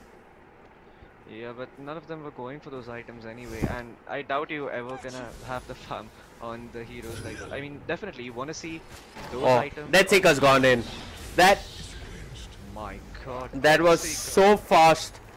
And Ember down for 78 seconds. The hook shot from Honolulu, the Cogs, the Thunderbolt, the Thunder God's Wrath, the Nimbus, everything being thrown up on the Ember, and that's 70 seconds without him. Yeah, he had a Remnant out, but he wasn't quick enough on the trigger, I think. Yeah, I mean, Decryptify plus Zeus is pain. Yeah. And now he went for the Flame Guard Absorption talent as well, and despite that, he's dying to all this magical damage. I mean, so that should just. I mean, if I'm not mistaken, you haven't been a huge player of Dota 1? Nope. Okay. Not really. Yeah. So let me take you in a trip down memory lane. Have you seen that meme where an old man is crying and he's telling his grandson, "Son, let me tell you a great story." I'm sure you've seen that meme. But one of the great stories of Dota 1 was Zeus and Pugna. So Dota 1 had many unique metas. One of them was dual lanes. And Nishant or Cloud X, his team used to run Zeus Pugna a lot. Especially Pugna. It was a legit thing once upon a time, a dual offlane of sorts. But, what was that Burrow strike? Honolulu goes in, he's got the cogs, he's running after Jin. Jin hugs the shrine, pops his BKB, wants to fight. Justice bot down, Snacks dropping low. Honolulu in the midst of battle, but look at that, it's that Winter's Curse. Jin, once again, being destroyed by his own teammate, while Ember, he's trying to make amends. He gets one kill onto the Zeus, manages to ensure that, that the Winter Wyvern falls as well, and Snacks is pushed to pop his BKB and run away. Yeah, and, boy, the Sand King, he missed two Burrow strikes, yeah. So my philosophy on Sand King is epicenters are good, but if you're not getting the opportunity to hit great epicenters, at least hit multiple Burrow strikes in the game. And he's not hitting one right now. Honolulu, he's been connecting those hook shots. Snacks is nearby. Honolulu is going to fall. Snacks is low on mana, but he has the butterfly. And with the Nimbus kicking in, Snacks has license to go ham. That's He does have a remnant out. he has the TP. He's going to TP away. And there's a regen rune in the river. Oh wow, this is the best feeling in the world. It is. Just count a few people and you got a regen rune. No need to go back to the base. Continue farming. I think the best feeling in the world is a new patch, but this is close. Yeah, this is pretty close. Pretty close. But yeah, Snacks, he's up to full HP and mana. He has a 7-second BKB, so still something to work with. They did manage to get the tier 3 in the mid lane. And White Shadows, they now have a 9,000 net worth advantage. Yeah, as long as they kill the Sand King or the Shadow Shaman with that BKB, he's fine. Except when the Emperor's not around. Like if he just keeps doing what he's doing, jumping in aggressively with his remnants and expending them all, then yeah, Snacks has not a lot to worry about his BKB being cut short. And the ancient stack in your memory, Justice got with the butter strike. This time he won't miss. Ember goes in. Sure, you had the decrypt, but come on. It's only an invitation for 3 quick remnants, but the Winter's Curse keeps the Pugna alive. Ensures that the Sand King will nearly fall. Sand King whips another butter strike. There's a Nimbus in the sky, and the Thunder God's Wrath as well. Snacks caught in the shackle. Pugna healing him up. The cold embrace as well. When he tried his darndest to bring down the Bloodseeker, but with no teammates alive other than that, there's not much he can do. Deaths comes running into the party. He has that Shadow Blade, but Zeus knows where he is. The hook shot, what? Did it go through the sniper and onto the Zeus? No. Okay, so here's what happened. The clock. Oh, GG, well played call. GG, well played. The Council, I mean, I really want to give props to both teams here because the Council tried to do what they do best. Run an offensive dual lane, give Jin something that works off the jungle, and try and dominate the game from there on. But White Shadows, despite having numerous deaths on the Bloodseeker, managed to come back. Beautiful stuff coming out from them. A lot of credit to the Zeus and the Bloodseeker. Some questionable itemization coming up from the Ember Spirit. I don't think we were both fans of what he went for. Yeah. I want to point out that the last fight, the Yule Scepter by Pugna was completely sick. Just as the Remnant was about to hit, he Yules himself in the air. That's actually what saved him. And then the Winter's Curse is there to follow up. Yeah. So that fight just turned around completely. Sick play by the Pugna there. I mean, we were flaming his item build all along, but if you do that, then I don't mind your Yule Scepter at all, man. Yeah. Anyway, folks, I think that's it as far as today's broadcast is concerned for Dota 2. My name is Vivek. With me was Loki. We're from AFK Gaming. I'm at facebook.com/VivekCasting.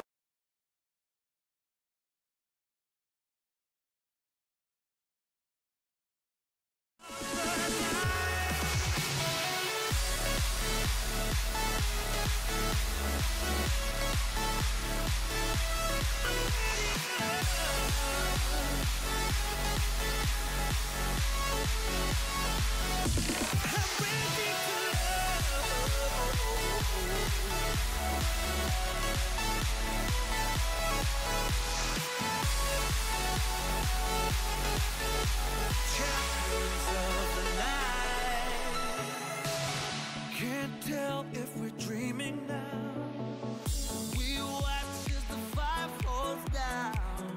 One thing playing on our minds. Time stops and we don't make a sound. You crave the love I gave, and we'll do it again.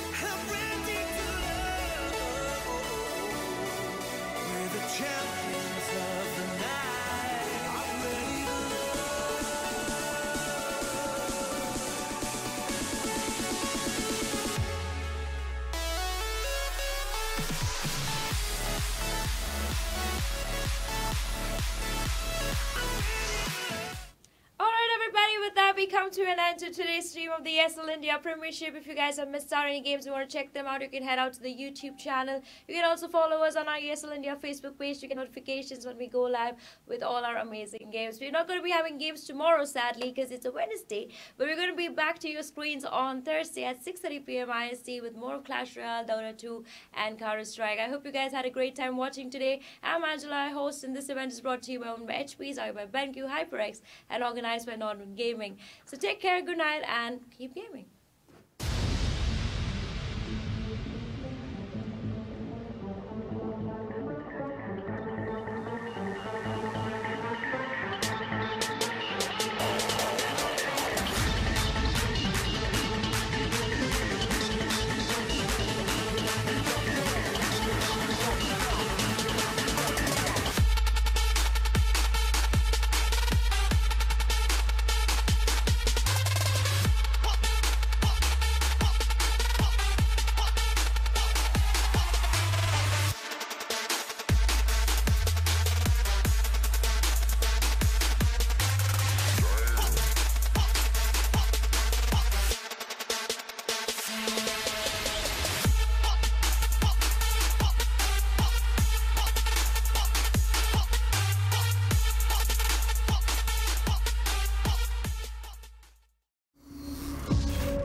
Turn around 3 times.